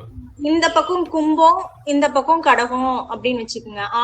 பெண் வந்து கடகம், இந்த ஆண் வந்து கும்பம் அப்படின்னா அது ஃபர்ஸ்ட் பெண் போறதா எடுத்துக்கணுங்களா இல்ல ஆண்? பெண்ணில இருந்தா எடுக்கணும். பெண்ல இருந்தா எடுக்கணும். அப்ப அந்த மேஷத்துல இருந்து கணக்கு வைக்கணுங்களா? மேஷம்லாம் இல்ல, பெண் ராசி எங்க இருக்கு அதை பாருங்க. பெண்ணில இருந்து கவுண்ட் பண்ணி, இப்ப பெண்ணில இருந்து கடகத்துல இருந்து எடுத்தீங்கன்னா கும்பம் எங்க வரும்? ஃபர்ஸ்ட் பெண் அப்புறம் ஆண் அப்படி கணக்குங்களா? பொருத்தம் பார்க்கும்போது பெண்ணுக்கு தான் பொருத்தம் பார்க்கணும். பெண்ணில இருந்து எடுக்கணும். பொருத்தம் பார்க்கும்போது பெண்ணுக்கு தான் எடுக்கணும். பெண்ணு தான் பார்க்கணும். ஓகே, ஐயா சொன்னது நட்சத்திரம் சொன்னீங்க. பெண் முன்னாடி பரணியா இருக்கணும், ஆண் பின்னாடி அஸ்வினியா இருக்கணும்னு சொன்னீங்க. அவங்க ராசியை கேக்குறாங்க, அவ்வளவுதான். அவ்வளவுதான். இதுவும் அதே கான்செப்ட் தான். அதே கான்செப்ட். பெண் ராசி முன்னாடியும் ஆண் ராசி பின்னாடியும் இருக்கணும், அவ்வளவுதான். ஏக லக்னத்துல சிம்ம லக்னம் மட்டும் சேர்க்க கூடாதுன்ற மாதிரி ஏதாவது கான்செப்ட் இருக்கா? இல்ல, ஏக லக்னமே கூடாதுன்றதுதான் கான்செப்ட். ஏக லக்னமே முடிஞ்ச வரைக்கும் அஃபெக்ட் பண்ணுங்க, அவாய்ட் பண்ணுங்க, சேர்க்காதீங்கன்றதான் கான்செப்ட். ஏக லக்னம் வேற வழி இல்ல. ஏக லக்னமா இருக்கு, ராசி ஏக ராசியா இல்லாம பாத்துக்கோங்க. இல்ல ஏக ராசி ஏக லக்னம் வந்துருச்சு, வேற வழி இல்ல, இவங்க வந்து காதல் பண்ணிட்டு வந்து கேக்குறாங்கன்னா இவங்களுக்கு கண்டிப்பா சொல்லிடுங்க, உங்களுக்கு உறவுகள் ஒத்து வராது, உறவை விட்டு நீங்க பிரிஞ்சுதான் இருக்க போறீங்க. நான் அதுக்குதான் அந்த கான்செப்டுக்கு என்ன சொல்லியிருக்கேன், முதல்ல வந்து முருகரோட கான்செப்ட் சொன்னேன். கோச்சிக்கிட்டு வீட்டை விட்டு வெளில போயிட்டாரு, உறவுகள் எல்லாம் பகையாச்சு. இதே கான்செப்ட் தான் துரியோதனை வச்சு சொன்னோம். நாம துரியோதனனுக்கு வந்து உறவுகள், சொந்த உறவுகள் யாருமே இல்ல, பங்காளி வகைகள் யாருமே இல்ல. சோ இவங்க திருமணம் பண்ணிக்கிட்டாங்கன்னா பங்காளி வகைகள்ல இவங்களுக்கு உறவுகள் அற்று போய்விடும். இப்ப ஏகராசின்னு பண்ணும்போது தாய் வழி உறவுகள் சுத்தமா அற்று போய்விடும்.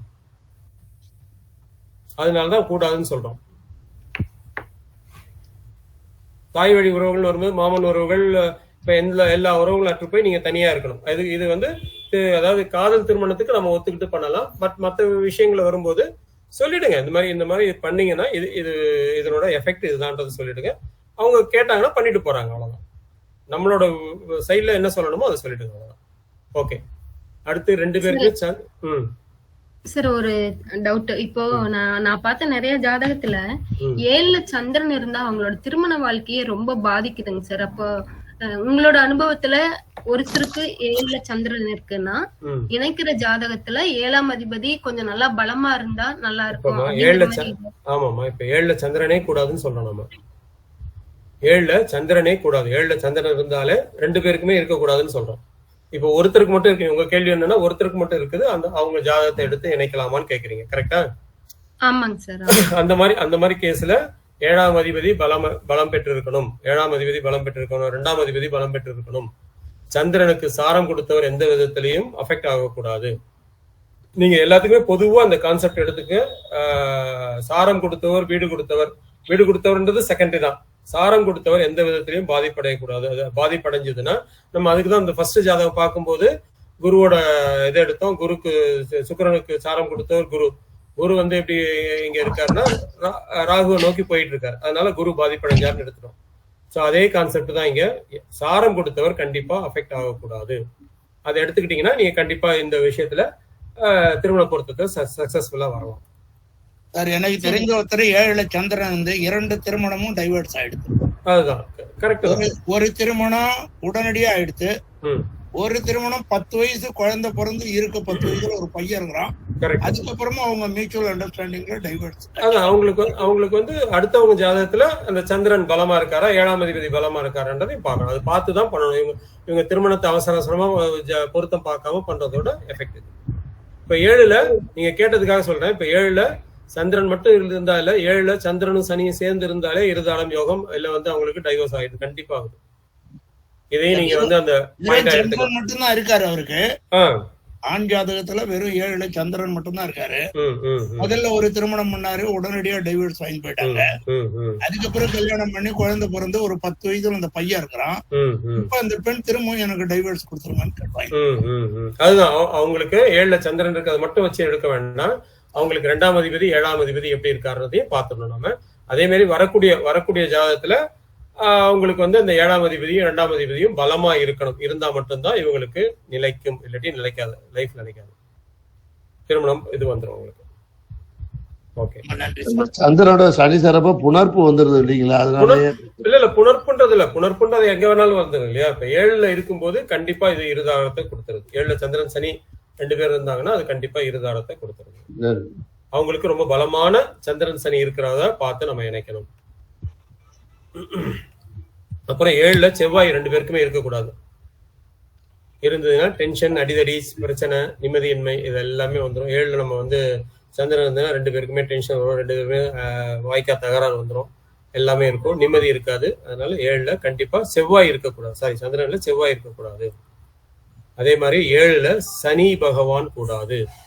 சனி பகவான் 7ல இருந்தாருன்னா உறவுகள் அற்று போயிட்டு, உறவுகள் இருக்கிறது இல்ல, சுகம் இருக்கிறது இல்ல, சுகத்தை கெடுக்குது. பாக்கியஸ்தானத்தை பாக்குறதுனால பாக்கியஸ்தானத்தை கெடுக்குது. 4ஆம் இடத்த 7ல இருந்து பாக்குறதுனால தாய் வழி பிரச்சனைகள், தாய் வழி உறவுகள் எல்லாமே இவங்களுக்கு சரியா வர்றதில்லை. அப்புறம் 7ல தனித்த குரு 7ல இருக்கலாம். 7ல இருக்கலாம்னா இது வந்து உபய லக்னத்துக்கு பொருந்தாது. இது வந்து சரலக்னம் சிரலக்னத்துக்கு மட்டும்தான் பொருந்தும். உபய லக்னத்துக்கு 7ல குரு இருக்கக்கூடாது. சரலக்னம் சிரலக்னத்துக்கு கண்டிப்பா 7ல 2 பேருக்குமே குரு இருக்கலாம். அப்படி இருக்கும்போது ஒரு வாட்டி 9ஆம் இடத்தையும் 2ஆம் இடத்தையும் ஒரு வாட்டி வெரிஃபை பண்ணிக்கோங்க.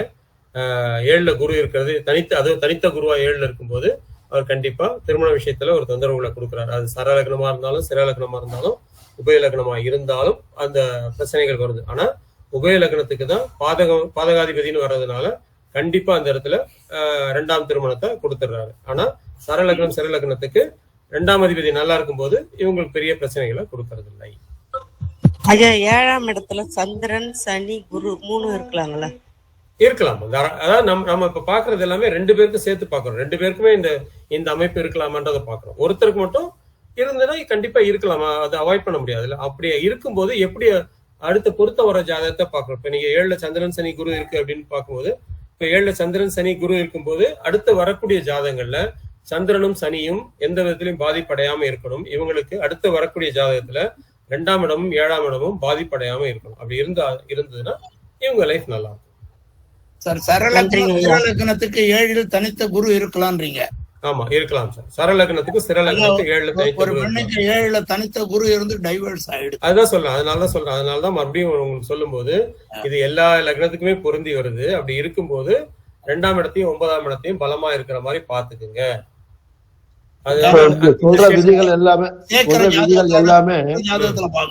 ஆமா ஆமா சொல்ற விதிகள் எல்லாமே ஒரு நேரம் இருக்குன்னு வச்சுங்க. அப்ப 2ஆம் இடம் 7ஆம் இடம் நல்ல விதமா இருந்தாக்க பாஸ் பண்ணி போய்க்கலாம். கண்டிப்பா கண்டிப்பா, அதுதான் சொல்ல வரேன். ஆமா, 7ல தனித்த குரு உபய லக்னத்துக்கு கண்டிப்பா 2ஆம் திருமணத்தை கொடுத்துடுறாரு. அது 100% நம்ம எழுதிக்கலாம்.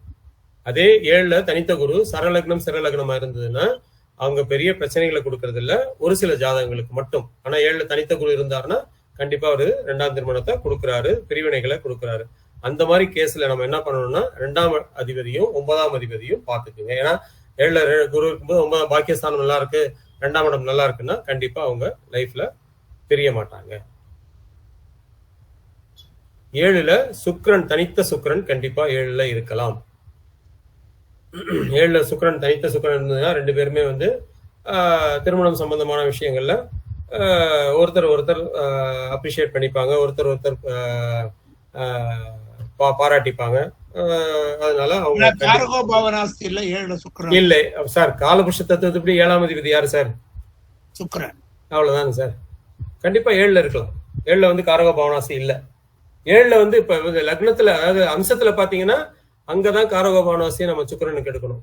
அம்சத்துல சுக்கிரன் லக்னத்துல இருக்கக்கூடாது.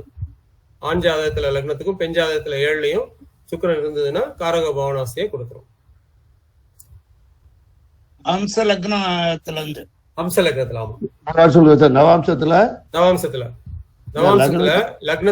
லக்னத்துல சுக்கிரன் இருந்ததுன்னா, ஆண் ஜாதகத்துல லக்னத்துல சுக்கிரன் இருந்ததுன்னா அது காரக பாவனாசி. அங்க சுக்கிரன் பிரிவினையை கொடுக்கிறார். அதே மாதிரி பெண் ஜாதகத்துல அம்சத்துல லக்னத்துக்கு 7ல சுக்கிரன் இருந்தாலும் ஒரு திருமணம் சார்ந்த விஷயங்கள ஒரு பிரச்சனையை கொடுக்கிறார். ஆனா ராசியில சுக்கிரன் தனித்து 2 பேருக்குமே இருக்கலாம். காரக பவனாசி இங்க இல்ல. ஓகே, அடுத்து நம்ம 11ஆம் இடத்தை மட்டும் பார்த்துட்டு இன்னைக்கு கிளாஸ் முடிச்சுக்கலாம். 11ஆம் இடத்துல 2 பேருக்குமே சூரியன் இருக்கலாம். 11ஆம் இடம்ன்றது நம்ம ஏற்கனவே பார்த்த மாதிரி 7ஆம் இடம் பார்த்த மாதிரி காமத்திரிகோணத்தோட உச்சமான வீடு. அதனால அங்க கண்டிப்பா சூரியன் இருக்கலாம். ஆனா ஒருத்தருக்கு 11ஆம் இடத்துல சூரியன் இருந்ததுன்னா நம்ம 3ஆம் இடம் சொன்ன மாதிரி அதே கான்செப்ட் தான் இங்கேயும். 11ஆம் இடத்துல சூரியன் இருக்கும்போது இவங்களுக்கு செக்ஸ் சார்ந்த விஷயங்கள்ல ஆசைகள் லைஃப் லாங் இருக்குது. இவங்களுக்கு இருக்குது. அதாவது ஆனதுக்கு அப்புறமும் இவங்க ஒரு சின்ன பொண்ணாவோ சின்ன இதுவாவோ பாக்குறதுக்கு வாய்ப்புகள் நிறைய இருக்கு. செக்ஸ் சார்ந்த இன்பங்கள்ல இவங்களுக்கு கண்டிப்பா அந்த இதுல இருந்து அவங்க விடுபட்டு வெளியில வரல, கண்டினியூஸா போயிட்டு இருக்காங்க.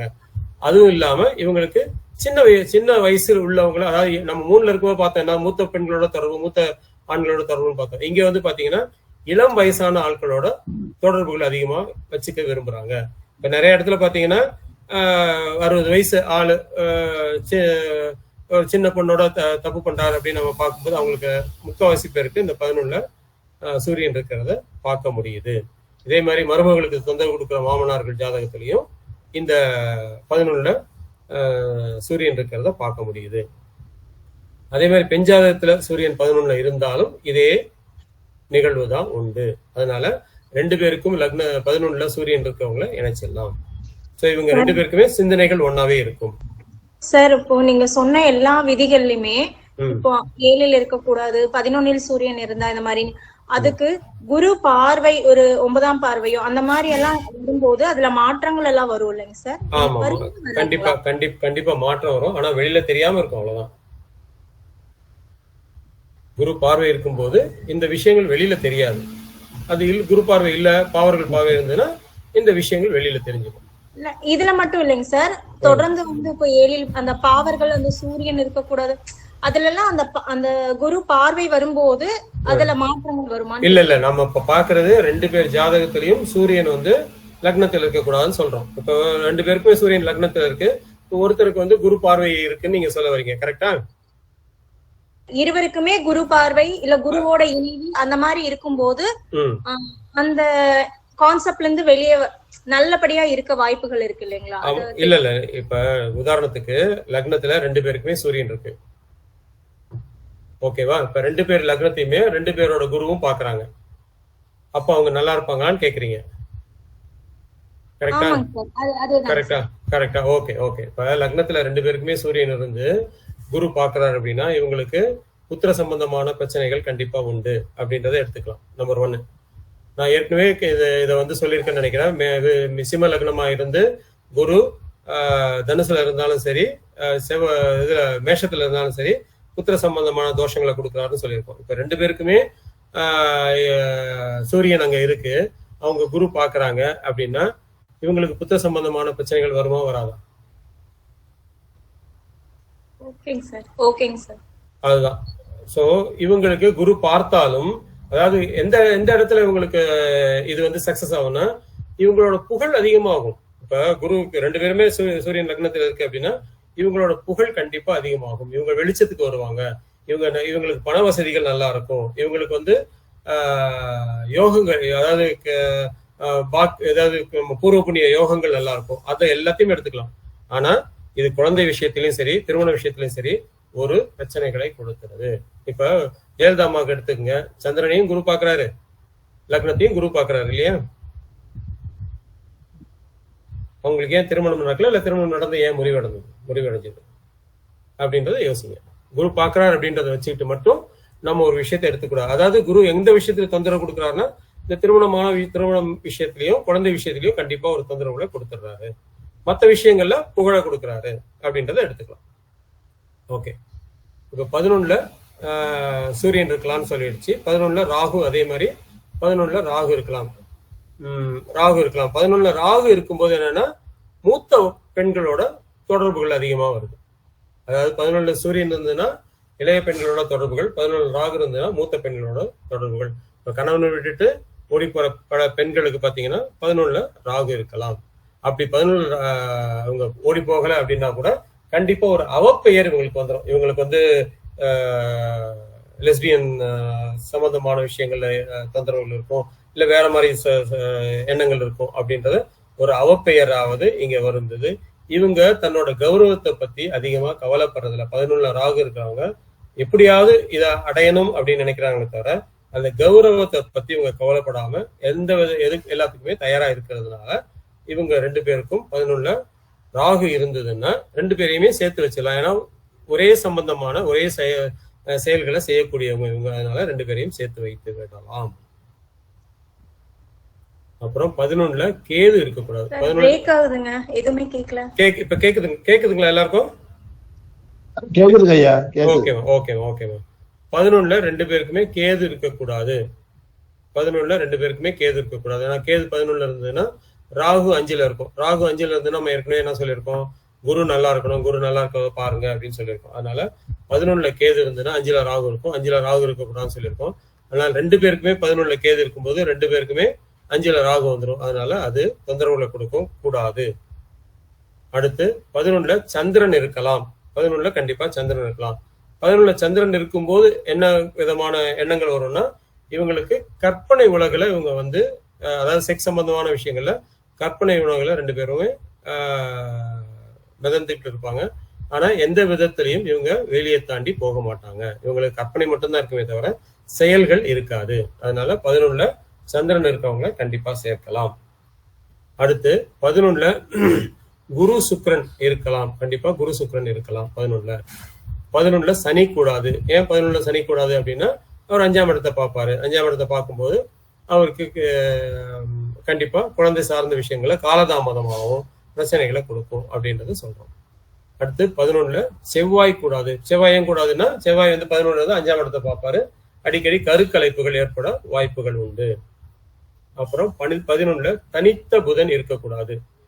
11ல தனித்த புதன். ஏன் தனித்த புதன் இருக்கக்கூடாது அப்படின்னா இவங்களுக்கு சிந்தனைகள் வந்து பாத்தீங்கன்னா ஒரு மாதிரி வித்தியாசமான சிந்தனைகள் இருக்கும், கிரிமினல் எண்ணங்கள் வரும். ஆனா 5ஆம் இடம்ன்றது புத்திஸ்தானம் இல்லையா, அதனால கண்டிப்பா கிரிமினல் சார்ந்த எண்ணங்கள் வரும். அதனால இவங்களுக்கு கண்டிப்பா புதன் அங்க இருக்கிறவங்களை சேர்க்கக்கூடாது அப்படின்றது கான்செப்ட். ஸோ இதோட நிறுத்திக்கலாம். வேற ஏதாவது டவுட் இருந்ததுன்னா கேளுங்க, டவுட்டை கிளாரிஃபை பண்ணிட்டு கிளாஸ் முடிச்சுக்கலாம்.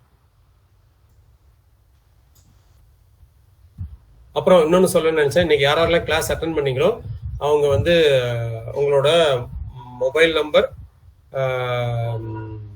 இமெயில் ஐடி, மொபைல் நம்பர், உங்க பேர், இதை வந்து என்னோட தனியா வாட்ஸ்அப் சேட்டுக்கு அனுப்பிச்சு விட்டுருங்க. நான் வந்து இன்னைக்கு இப்போ பார்த்தோம் இல்லையா, இப்போ குரு 1ல இருக்கலாம், அது ஒரு சார்ட்டாவே போட்டு வச்சிருக்கேன். அந்த சார்ட்டை உங்களுக்கு தனியா வந்து நான் அனுப்பிச்சு விடுறேன். யாரெல்லாம் கிளாஸ் அட்டன் பண்ணிருக்காங்களோ அவங்களுக்கு தனியாவே சார்ட்ல நம்ம கொடுக்கலாம். சார் இது யூடியூப்லயும் வரும் இல்லையா? அது உங்களுக்கு இது யூடியூப்ல வரும் சார். இது யூடியூப்ல வரும் சார். ப்ரீவியஸ் உள்ளதெல்லாம் வருமா சார்? இதுக்கு முன்னாடி எடுத்த கிளாஸ்லாம் வருமா? எல்லாமே இருக்கு சார். எல்லாமே யூடியூப்ல இருக்கே சார். யூடியூப்ல இருக்கு, ஃபுல்லா இருக்கு சார். நம்ம 9 கிளாஸ், இப்ப இது 9வது கிளாஸ், 9 கிளாஸும் யூடியூப்ல இருக்கு. யூடியூப் சேனலோட பேர் நான் அனுப்பிச்சு விடுறேன். உங்க எனக்கு ஜஸ்ட் ஒரு ஹாய் போட்டு விடுங்க, நான் அனுப்பிச்சு விடுறேன். உங்க நம்பர் சார்? 99 529 60 524. இதுக்கு இமெயில் ஐடி பேரு அனுப்பிடலாமா சார்? அனுப்பிவிடுங்க. இமெயில் ஐடி பேரு, உங்களோட இமெயில் ஐடி பேரு, ஃபோன் நம்பர், இது 3 ஃபோன் நம்பர் இருக்கும், நான் எடுத்துக்கிறேன். இது 3 அனுப்பிச்சு விடுங்க. உங்களுக்கு சொல்லுங்க சார் நம்பர். 99 529 60 524. தாங்கள் இருக்கிறது எந்த ஊர்ல சார்? சென்னையிலங்க. சென்னை எந்த இடம்? சென்னை அரும்பாக்கம், கோயம்பேடு.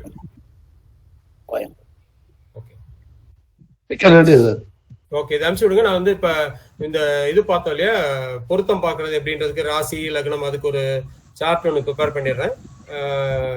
ஸோ அது ஒரு 2 பேஜ் வரும். அடுத்து இது வந்து இது ஒரே பேஜ் தான், எக்ஸல்ல போட்டு வச்சிருக்கேன். லக்னத்துல சூரியன் இருக்கலாமா அப்படின்றது விளக்கம் இருக்காது, ஒரு சார்ட் மட்டும் இருக்கும். உங்களுக்கு வந்து பயனுள்ளதா இருக்கும். இதுவும் அந்த வைநாசிக நட்சத்திரம் கொடுத்தாலே அது 3ஐயும் கம்பைன் பண்ணி உங்களுக்கு அனுப்பிச்சு கொடுத்தோம். யார் அட்டன் பண்ணாங்களோ அவங்களுக்கு நம்ம கொடுக்கலாம். சாந்தி மேடம், உங்களை பத்தி தான் ஃபர்ஸ்ட் கிளாஸ் எடுக்கும்போது உங்களை அப்ரிஷியேட் பண்ணி தான் பேசுனேன். நீங்க போட்ட பதிவை பத்தி பேசுனேன். இன்னொரு குரூப்ல போட்டீங்க இல்லையா, அதை பத்தி சொன்னேன் நான். தேங்க்யூங்க சார். நான் ரொம்ப லேட்டா தான் ஜாயின் பண்ணேன் சார். பார்த்தேன் ஐயா. சார் நம்பர் மட்டும் சொல்லுங்க சார். நம்பர் 99 விழுப்புரம் ராஜா 99 529 60 524. விழுப்புரம் ராஜாராமன் பேசுறேன் ஐயா. சொல்லுங்க சார்.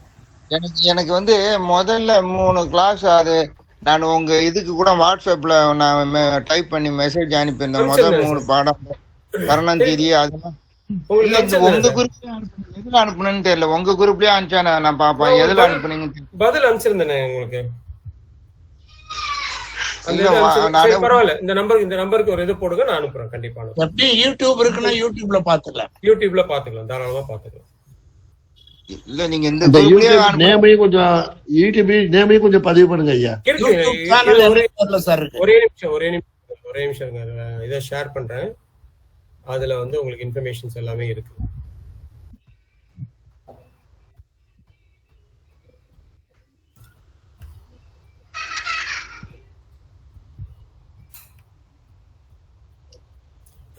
இங்க பாத்தீங்கன்னா என்னோட நம்பர் 99 529 60 524. இந்த நம்பரு. யூடியூப் சேனல் இதுதான். யூடியூப்ல Swami astro, SWAMI astro ASTRO -GD1NX, Swami astro GD1NX. இதை போட்டீங்கன்னா உங்களுக்கு நம்ம யூடியூப் சேனல் டைரக்டா போய், அதாவது @ போட்டு போடணும். ஒரே நிமிஷம் இருக்கு, வரேன்.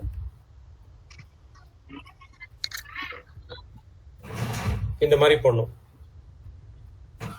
www.youtube.com/@swamiastro-GD1NX. இதை போட்டீங்கன்னா உங்களுக்கு யூடியூப் சேனலுக்கு டைரக்டா போயிடும். அங்க நம்ம நடத்தின 9 கிளாஸோட ஆடியோஸ் இருக்கும். யோகி முருகனையோட கிளாஸ் அந்த ஆடியோவும் அதுல இருக்கும்.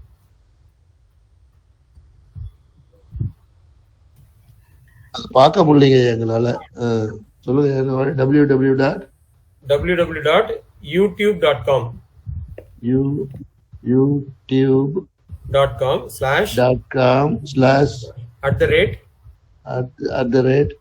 Swami Astro SWAMI Swami Astro Astro hyphen GD G for gold GD 1 number 1 NX N for north X NX. Sir ஒரு சின்ன ரெக்வெஸ்ட்ங்க சார். இப்போ நீங்க ஏதாவது இந்த மாதிரி பொருத்தம் ஏதாவது பாக்குறீங்கன்னா ஒரு குரூப் மாதிரி ஃபார்ம் பண்ணி அந்த ஜாதகத்தை போடுங்க. ஏன்னா நான்லாம் ரொம்ப இன்ட்ரெஸ்ட்ல தாங்க சார் பாக்குறேன். நான் தொழில் முறையெல்லாம் பாக்குறேன். நீங்க இப்ப பாத்தீங்கன்னா இப்ப பொருத்தம் பாக்குறதுக்கு வந்து நம்ம SDK சுபம் இதுல வந்து நம்ம ராமசாமி ஐயா பண்ணிட்டு இருக்காரு. அதே மாதிரி நீங்க போட்ட குரூப்ல இருக்காங்க. இது எல்லாமே இருக்கு. அதுல பாக்குறதுனா பாருங்க. இல்ல நம்மளும் ஒரு குரூப் ஆரம்பிச்சு கண்டிப்பா போடலாம். நீங்க நல்ல ஐடியா தான், போடலாம், கண்டிப்பா போடலாம்.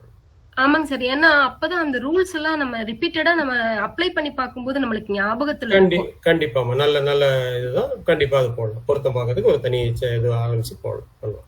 வேற குரூப் சொன்னீங்களா? அதனுடைய ஐடி ஏதாவது எது சார்? உங்களோட ஓபன் பண்ற வரைக்கும் வேற ஒருத்தர் பார்க்கலாம். நான் அனுப்பிச்சு விடுறேன். எனக்கு மெசேஜ் அனுப்புறீங்களா? நான் அனுப்பிச்சு விடுறேன். கண்டிப்பா அனுப்பிச்சு விடுறேன். அந்த லிங்க் உங்களுக்கு அனுப்பிச்சு விடுறேன். அவர்கிட்ட பேசிங்க. அவங்க சொன்னது கரெக்ட்மா, கரெக்ட். சொல்லுங்கம்மா. இல்லைங்க சார், பரிபூர்ணம் பேசுறேன். நான் வந்து நிறைமதி ஜோதிட ஆய்வுன்னு போட்டிருக்கேன். அதுல சேர்ந்து கூட அவங்க பார்க்கலாம். தாராளமா உங்க லிங்க் எனக்கு அனுப்பிச்சு விடுங்க. நான் எல்லாருக்கும் ஷேர் பண்ணிடுறேன்.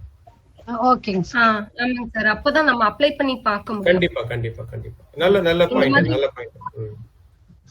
உங்க கான்டாக்ட்ல இந்த மாதிரி ஏதாவது ஆய்வு ஜாதகம் போடுறாங்கன்னா அது கூட நீங்க தாராளமா போடலாம். நம்ம இது எடுத்து போடலாம். நான் அதுதான் முதலே கிளாஸ்ல சொன்னேன். என்னன்னா ஒரு 10 ஜாதகத்தை எடுத்து ஆய்வு பண்ணிட்டு சொன்னீங்கன்னா நான் உங்களுக்கு வந்து தனியா கிளாஸே எடுக்கிறேன் அப்படின்னு சொன்னேன். நீங்க யாரெல்லாம் 10 கூட வேண்டாம், அட்லீஸ்ட் ஒரு 5 ஜோடியோட ஜாதகத்தை எடுத்து இப்ப சாந்தி மேடம் நீங்க அனலைஸ் பண்ண மாதிரியே அனலைஸ் பண்ணி கொடுத்தீங்கன்னா தனியா ஒரு கிளாஸே எடுக்கலாம். ஏன்னா இன்னைக்கு பாத்தீங்கன்னா நம்ம வந்து ஆல்மோஸ்ட் முடிஞ்சிருச்சு. இப்ப அடுத்து வந்து 4, 8, 12 மட்டும்தான் இருக்கு. இதை முடிச்சுட்டு இன்னும் ஒரு 4 ஜாதகமோ 5 ஜாதகமோ அடுத்த வாட்டி வந்து பார்த்துட்டு யாருக்கெல்லாம் சீக்கிரம் திருமணம் நடக்கும் அப்படின்ற விதிகள் அடுத்தது பார்த்துட்டோம்னா நம்மளோட அடுத்த வகுப்புல முக்கால்வாசி இந்த திருமண பொருத்தம் வந்து முடிவடைஞ்சிடும். அதுதாங்க சார். நீங்க வந்து இப்ப நீங்க கிளாஸ்ல போடும்போது நீங்க எடுக்கிற ரூலுக்கும் நான் எல்லாம் பொறுமையா தான் எடுப்பேன். அந்த மாதிரி நம்மளா யோசிச்சு நீங்க கொடுத்த ரூல வச்சு அப்ளை பண்ணி பார்த்து எடுக்கிறதுக்கும் நிறைய டிஃபரன்ஸ் இருக்கும். பண்ணுங்க. இதுல பிராக்டிஸ் பண்ண வந்துருமா? இப்ப பாத்தீங்கன்னா இப்ப அன்னைக்கு குரூப்ல நீங்க கொடுத்தது டக்குன்னு ஒரு 15 நிமிஷத்துக்குள்ள கொடுத்துட்டீங்க இல்லையா? ஜாயின் பண்ணுங்க, வேற குரூப்ல ஜாயின் பண்ணுங்க. எங்க எல்லாம் ஜாதக பொருத்தம் பாக்குறாங்களோ பண்ணுங்க. எடுத்து நீங்க ஆய்வு பண்ணி கொடுங்க. கண்டிப்பா வந்து பார்க்க ரொம்ப ரொம்ப ஈஸியா வந்துடும். மேக்சிமம் நீங்க ஜாதக கட்டத்தை 2 கட்டத்தையும் போட்டுட்டீங்கன்னா அடுத்த 15 நிமிஷத்துக்குள்ள நீங்க இந்த இதை எல்லாத்தையும் முடிச்சுட்டு வெளில வந்துடலாம். பொருந்துதா இல்லையான்றது பண்ணிடலாம். அதே மாதிரி நீங்க ஆர்டரா குடுக்கறேன்னு சொன்னீங்களா? அது என்ன குடுக்கல இல்லைங்க சார்? இதுதான் ஆர்டர். இதுக்கு லக்னம் ராசி நீ கொடுத்துட்டீங்களா? நான் பாத்துக்கிறேன் சார். கொடுத்துருக்கேன். ஓகே, நான் பாத்துக்கிறேன். ஒரு 10 ஜாதகம் 5 ஜாதகம் சொன்னீங்களேங்க சார்? ஆமாமா. வந்து இப்ப அந்த 5 ஜாதகம் வந்து இது வரைக்கும் வந்து பேரா இருக்கிறவங்க லைஃப் ரன் பண்ணிட்டு இருக்கவங்க ஜாதகத்தை அனலைஸ் பண்ணலாங்களா? தாராளமா பண்ணுங்கம்மா. அதுதான் சொல்றேன் நானு. 5 ஜாதகம் 5 பேர் எடுத்துங்க. 5 பேர் அனலைஸ் பண்ணுங்க. அனலைஸ் பண்ணி கொடுங்க. அதுல நீங்க அனலைஸ் பண்ணும்போது என்னென்ன விதிகளை விட்டு போயிருக்கீங்கன்றதை நான் சொல்றேன். அதே மாதிரி தனியா வந்து அட்லீஸ்ட் ஒரு 5 பேரோ இல்ல 10 பேரோ கொடுத்தீங்கன்னா உங்களுக்கு மட்டும் தனியா ஒரு பொருத்தம் பாக்குறதுக்குன்னு ஒரு கிளாஸோ 2 கிளாஸோ பண்ணி நீங்க கொடுத்த ஜாதகத்தையே அங்க வந்து அனலைஸ் பண்ணலாம். இல்ல நான் புதுசா ஜாதகத்தை போட்டு அனலைஸ் பண்ணி உங்களுக்கு காட்டுறேன். இது ஏன் ஒரு நிமிஷம் ஏன் இந்த ரூலை கொண்டு வரேன்னா, நீங்க இன்ட்ரெஸ்டா இருந்து நீங்க பார்க்க ஆரம்பிச்சீங்கன்னா மட்டும்தான் இது வந்து சக்சஸ் ஆகும். நான் வந்து எவ்வளவுதான் சொன்னா கூட இது வந்து பெரிய சக்சஸ் ரேட்டுக்கு கொண்டு போகாது. பிராக்டிகலா செய்யும் போதுதான் சக்சஸ் ஆகும். அதனாலதான் நான் வந்து இந்த ரூல் வந்து போடுறதுக்கு காரணம் அதுதான். இல்ல இந்த வரிசைப்படி ஏதோ சார்ட் சொன்னீங்களே ராசி அப்புறம் அதுதான் சார் ஃபர்ஸ்ட் எடுத்து அதான் அந்த இதுலயே நம்ம காட்டியிருக்கோம். லக்னம் ஃபர்ஸ்ட் வந்து லக்னம் பார்க்கணும். அடுத்து வந்து ராசி பார்க்கணும். ஓகே. அடுத்து வந்து செவ்வாய் பாதிப்படைஞ்சிருக்காரான்னு பார்க்கணும். ஓகே. அடுத்து வந்து ஆயுள் பலம் இருக்கான்றதை பார்க்கணும். ஓகே. இந்த 5வது வந்து இந்த கிரக பொருத்தம். இப்ப வந்து 1ல யார் இருக்கலாம், 5ல யார் இருக்கலாம், 9ல யார் இருக்கலாம்னு பார்த்தோம் இல்லையா? இந்த பொருத்தம் பார்க்கணும். இந்த 5 தான் மெயின். இது இல்லாம இந்த முதல் கிளாஸ்ல நான் என்ன சொல்லியிருந்தேன்னா, திதி 2 பேருக்கும் ஒரே திதியா வரக்கூடாது, 2 பேருக்கும் ஒரே கரணம் இல்ல, யோகம் வந்து 2 பேருக்கும் அசுப யோகமா இருக்கக்கூடாது, 2 பேருக்கும் வந்து அசுப யோகமா இருக்கக்கூடாது, 2 பேருக்கும் ஒரே யோகத்தை கூட நம்ம அவாய்ட் பண்ணலாம், பட் சுபயோகமா இருந்ததுன்னா வச்சுக்கலாம்னு சொல்லியிருக்கேன். அதே மாதிரி கரணத்திலையும் சஷ்டி கரணத்தையும் சஷ்டியும் விஷ்டியும் சேர்க்கக்கூடாதுன்னு சொல்லியிருப்பேன் நான். அந்த மாதிரி ஒரு 2-3 கரணங்கள் மட்டும் சொல்லியிருக்கேன். ஸோ அந்த இதுல வந்து கண்டிப்பா இது கூடாது. ஸோ அதை வந்து நம்ம துணை விதியா எடுத்துக்கிட்டு அதையும் அனலைஸ் பண்ணிட்டீங்கன்னா போதும். இது வந்து துணை விதிகள் தான் அந்த சொல்றது. விஷ்டிகரணம் ரெண்டுமே வந்து, அதாவது இவங்க 2 பேரும் இணைஞ்சிருக்காங்க. ஒரு 10 வருஷத்துக்கு அப்புறம் வந்து பிரிவினைகள் வருது. யாரா கேட்டீங்க, பர்வத மாமா தான் கேட்டாங்க, 15 வருஷத்துக்கு அப்புறம் பிரிவினை வருது. இது ஒரு காரணம், இதுவும் ஒரு காரணம். பிரிவினை வர்றதுக்கு இது ஒரு காரணம். அந்த மாதிரி நிறைய எடுக்கலாம். ஸோ நீங்க இதை வந்து மெயினா இதை பாத்தீங்கன்னால ஈஸியா உங்களுக்கு வந்துடும். அதுவும் 10 நிமிஷம் இல்ல 15 நிமிஷத்துக்கு 2 ஜாதகத்தை போட்டு வச்சிட்டீங்கன்னா 10ல இருந்து 15 நிமிஷத்துக்கு நீங்க வந்து இதை முடிச்சிடலாம். நான் சொன்ன அந்த கான்செப்ட், அதாவது நீங்க எப்படி எழுதிருக்கீங்க அப்படின்னா, இந்த விதிகளை நான் இப்ப சொன்ன லக்னம் எப்படி பாக்குறது, ராசி எப்படி பாக்குறது, செவ்வாய் பலமானது எப்படி பாக்குறது, அடுத்து ஆயுள் பலம் எப்படி பாக்குறது, இந்த லக்னத்துல எந்தெந்த கிரகம், இது வந்து ஒரு பேரா எடுத்துக்கோங்க. இப்ப அடுத்து நான் சொன்ன பேர் வந்து பாத்தீங்கன்னா டிப்ஸ் நிறைய கொடுத்துருக்கோம். அதாவது திருமணம் ஆகாத 2-7 கெட்டு போறது, 9ஆம் தேதி கெட்டு போறது, தனுசுவும் மீனமும் கெட்டு குருவும் கெட்டுறது, அந்த மாதிரி நிறைய டிப்ஸ் கொடுத்துருக்கோம். கிட்டத்தட்ட இதுக்கு பாத்தீங்கன்னா ஒரு 40 டிப்ஸ், இன்னைக்கு ஒரு 15 டிப்ஸ், 55ல இருந்து 60 டிப்ஸ் வரைக்கும் கொடுக்கும். இந்த டிப்ஸ் எல்லாம் எடுத்து வேற பேஜ்ல எழுதிருக்கீங்க. இந்த டிப்ஸை வந்து நீங்க எப்ப பாக்கணும்னா, ஜாதக பொருத்தம் பார்த்ததுக்கு அப்புறம் தான் இந்த டிப்ஸை தொடணும், அது வரைக்கும் தொடாதீங்க. இப்படி பாத்தீங்கன்னா கண்டிப்பா உங்களால சீக்கிரத்திலேயே கத்துக்க முடியும். அதாவது இந்த டிப்ஸ் எதுக்கு நம்ம பாக்குறோம்னா, உங்களுக்கு சிங்கிளா ஜாதகம் வருது, பொருத்தம் பாக்குறதுக்கு இல்ல, இந்த ஜாதகருக்கு திருமணம் நடக்குமா நடக்காதா, ஏன் காலதாமதம் ஆகுது அப்படின்னு கேள்வி வருது. அந்த கேள்விக்கு பதில் சொல்றதுக்கு தான் இந்த டிப்ஸ்.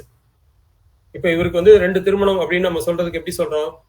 ஒண்ணு இல்ல, மிதன லக்னமா இருக்கு. மிதன லக்னம்னா இவருக்கு படிப்பு குறைவான ஒரு பொண்ணை பாருங்க, இல்ல வந்து இவருக்கு நல்ல அதிகமா வயசு உள்ள ஒரு பொண்ணை பாருங்க, இல்ல இவருக்கு வந்து லேசா ஏதோ ஒரு விதத்துல ஊனமுள்ள ஒரு பொண்ணா பாருங்க. பாத்தீங்கன்னா இவங்களுக்கு வந்து கண்டிப்பா எந்த விதத்திலையும் பிரிவினைகள் வராது. அதாவது வித்தியாசமான ஜோடி இருக்கணும்னு சொல்லியிருக்கோம். மிதனத்துக்கு, கடகத்துக்கு, சிம்மத்துக்கு, இது 3 வித்தியாசமான ஜோடி இருக்கணும்னு பார்த்துருக்கோம். இந்த அமைப்பை வந்து நீங்க அவங்களுக்கு சொல்லலாம். இது எப்ப சொல்லலாம்? இது தனியா இண்டிபெண்டா நீங்க ஜாதகம் பார்க்கும்போது. பொருத்தம்னு பார்க்கும்போது இதை நம்ம அங்க கொண்டு போக வேண்டியதில்லை. பொருத்தம் இருக்கா இல்லையான்னு பாக்குறீங்க, அதுக்கப்புறம் தான் அந்த துணை விதிகளை நம்ம பாக்குறோம். துணை விதிகள் எதுக்கு பாக்குறோம் அப்படின்னா, இப்ப நீங்க பொருத்தம் பார்த்து கொடுத்துட்டீங்க, அவங்களுக்கு கல்யாணம் ஆயிடுச்சு, நாளைக்கு பிரிவினை வருது. பிரிவினை வரும்போது அவங்க வந்து கேட்பாங்க அவங்களை, என்னங்க இவங்களுக்கு பொருத்தம் பார்த்து கொடுத்தீங்க, பிரிவினை வருது. அப்ப நீங்க பொருத்தம் பார்த்து எல்லாத்தையும் முடிச்சதுக்கு அப்புறம் கடைசியா எழுதும் போது இவங்க 2 பேருக்குமே மிதுன லக்னம், அதனால ஒருத்தருக்கு ஒருத்தர் விட்டு கொடுத்து போகணும். ஒருத்தருக்கு ஒருத்தர் விட்டு கொடுத்து போகலன்னா இவங்களுக்குள்ள பிரிவினை வரணும். இவங்களுக்கு வித்தியாசமான திருமணம் இருக்கணும், இல்ல இவங்க வயசு வித்தியாசமா இருக்கணும், மதம் வித்தியாசமா இருக்கணும், மொழி வித்தியாசமா இருக்கணும், இல்ல படிப்புல வந்து ஒருத்தர் அதிகமாகவும் கம்மியாகவும் இருக்கணும், இல்ல ஒருத்தர் உயரமாவும் ஒருத்தர் குட்டையாவும், இல்ல ஒருத்தர் நல்ல சிகப்பாவும் ஒருத்தர் கருப்பாவும், இந்த மாதிரி வித்தியாசங்கள் இருந்தா மட்டும்தான் இவங்க ஜோடி நல்லா இருக்கும் அப்படின்றத கிளியரா சொல்லிடலாம். இது இல்லைன்னா ஜோடி பொருத்தம் இல்லை அப்படின்றது. அதே மாதிரி 2-7 அதிபதி 7ஆம் அதிபதி 6-8 இருக்காங்க, வக்ரமா இருக்காங்க. சரி, இவங்களுக்கு காலதாமதம் பண்ணி திருமணம் பண்ணா மட்டும்தான் இவங்களுக்கு நல்லா இருக்கும். இப்ப இம்மீடியட்டா திருமணம் பண்ணீங்கன்னா நல்லா இல்ல. இப்ப 6-8 தசை நடக்குது. 6-8 தசை நடக்கும் போது இவங்களுக்கு திருமணம் பண்ணீங்கன்னா பிரிவினை வந்துருங்க. இல்ல நாங்க வந்து லவ் பண்ணிக்குங்க, ஆனா நான் எழுதி கொடுத்துட்றேன், பிரிவினைகள் வராம இருக்கிறதுக்கு நீங்க அனுசரிச்சு போகணும்.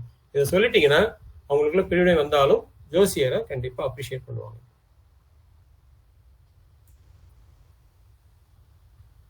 சொல்லுங்க சார். இளகோ சார், நீங்க ஏதோ கேட்க வந்தீங்க.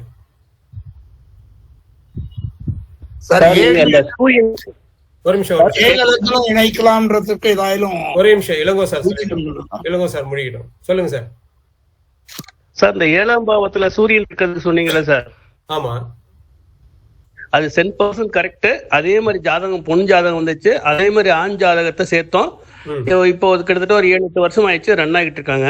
ஆனா போகும்போது அந்த பொண்ணு அப்பாவோட சொத்து எல்லாத்தையும் கொண்டு போயிருச்சு. அது அது வந்து கான்செப்ட் ஓகே, அது வந்து கண்டிப்பா நடக்கும், அதுவும் நடக்கும். அது இல்லாம இப்ப 2 பேருக்கு இருக்குன்னா அந்த இடத்துல சூரியன் யார் பலமோ அந்த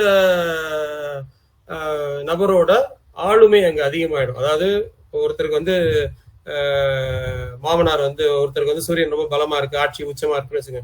இன்னொருத்தருக்கு சூரியன் வந்து ஆட்சியா இருக்கு, 7ல வந்து ஆட்சியா இல்ல, ஓகே கேந்திரத்துல இருக்குன்னு கூட எடுத்துக்கலாம். 7ல இருக்கு, கேந்திரமா இருக்கு, ஆட்சி இல்ல அப்படின்னு எடுத்துக்கலாம். அந்த மாதிரி இருக்கிறவங்களுக்கு பாத்தீங்கன்னா உச்சமா இருக்கிற அந்த சூரியன் அந்த மாமனாரோ இல்ல அந்த ஜாதகரோ இவங்களை ஓவரா ரூல் பண்ணுவாங்க.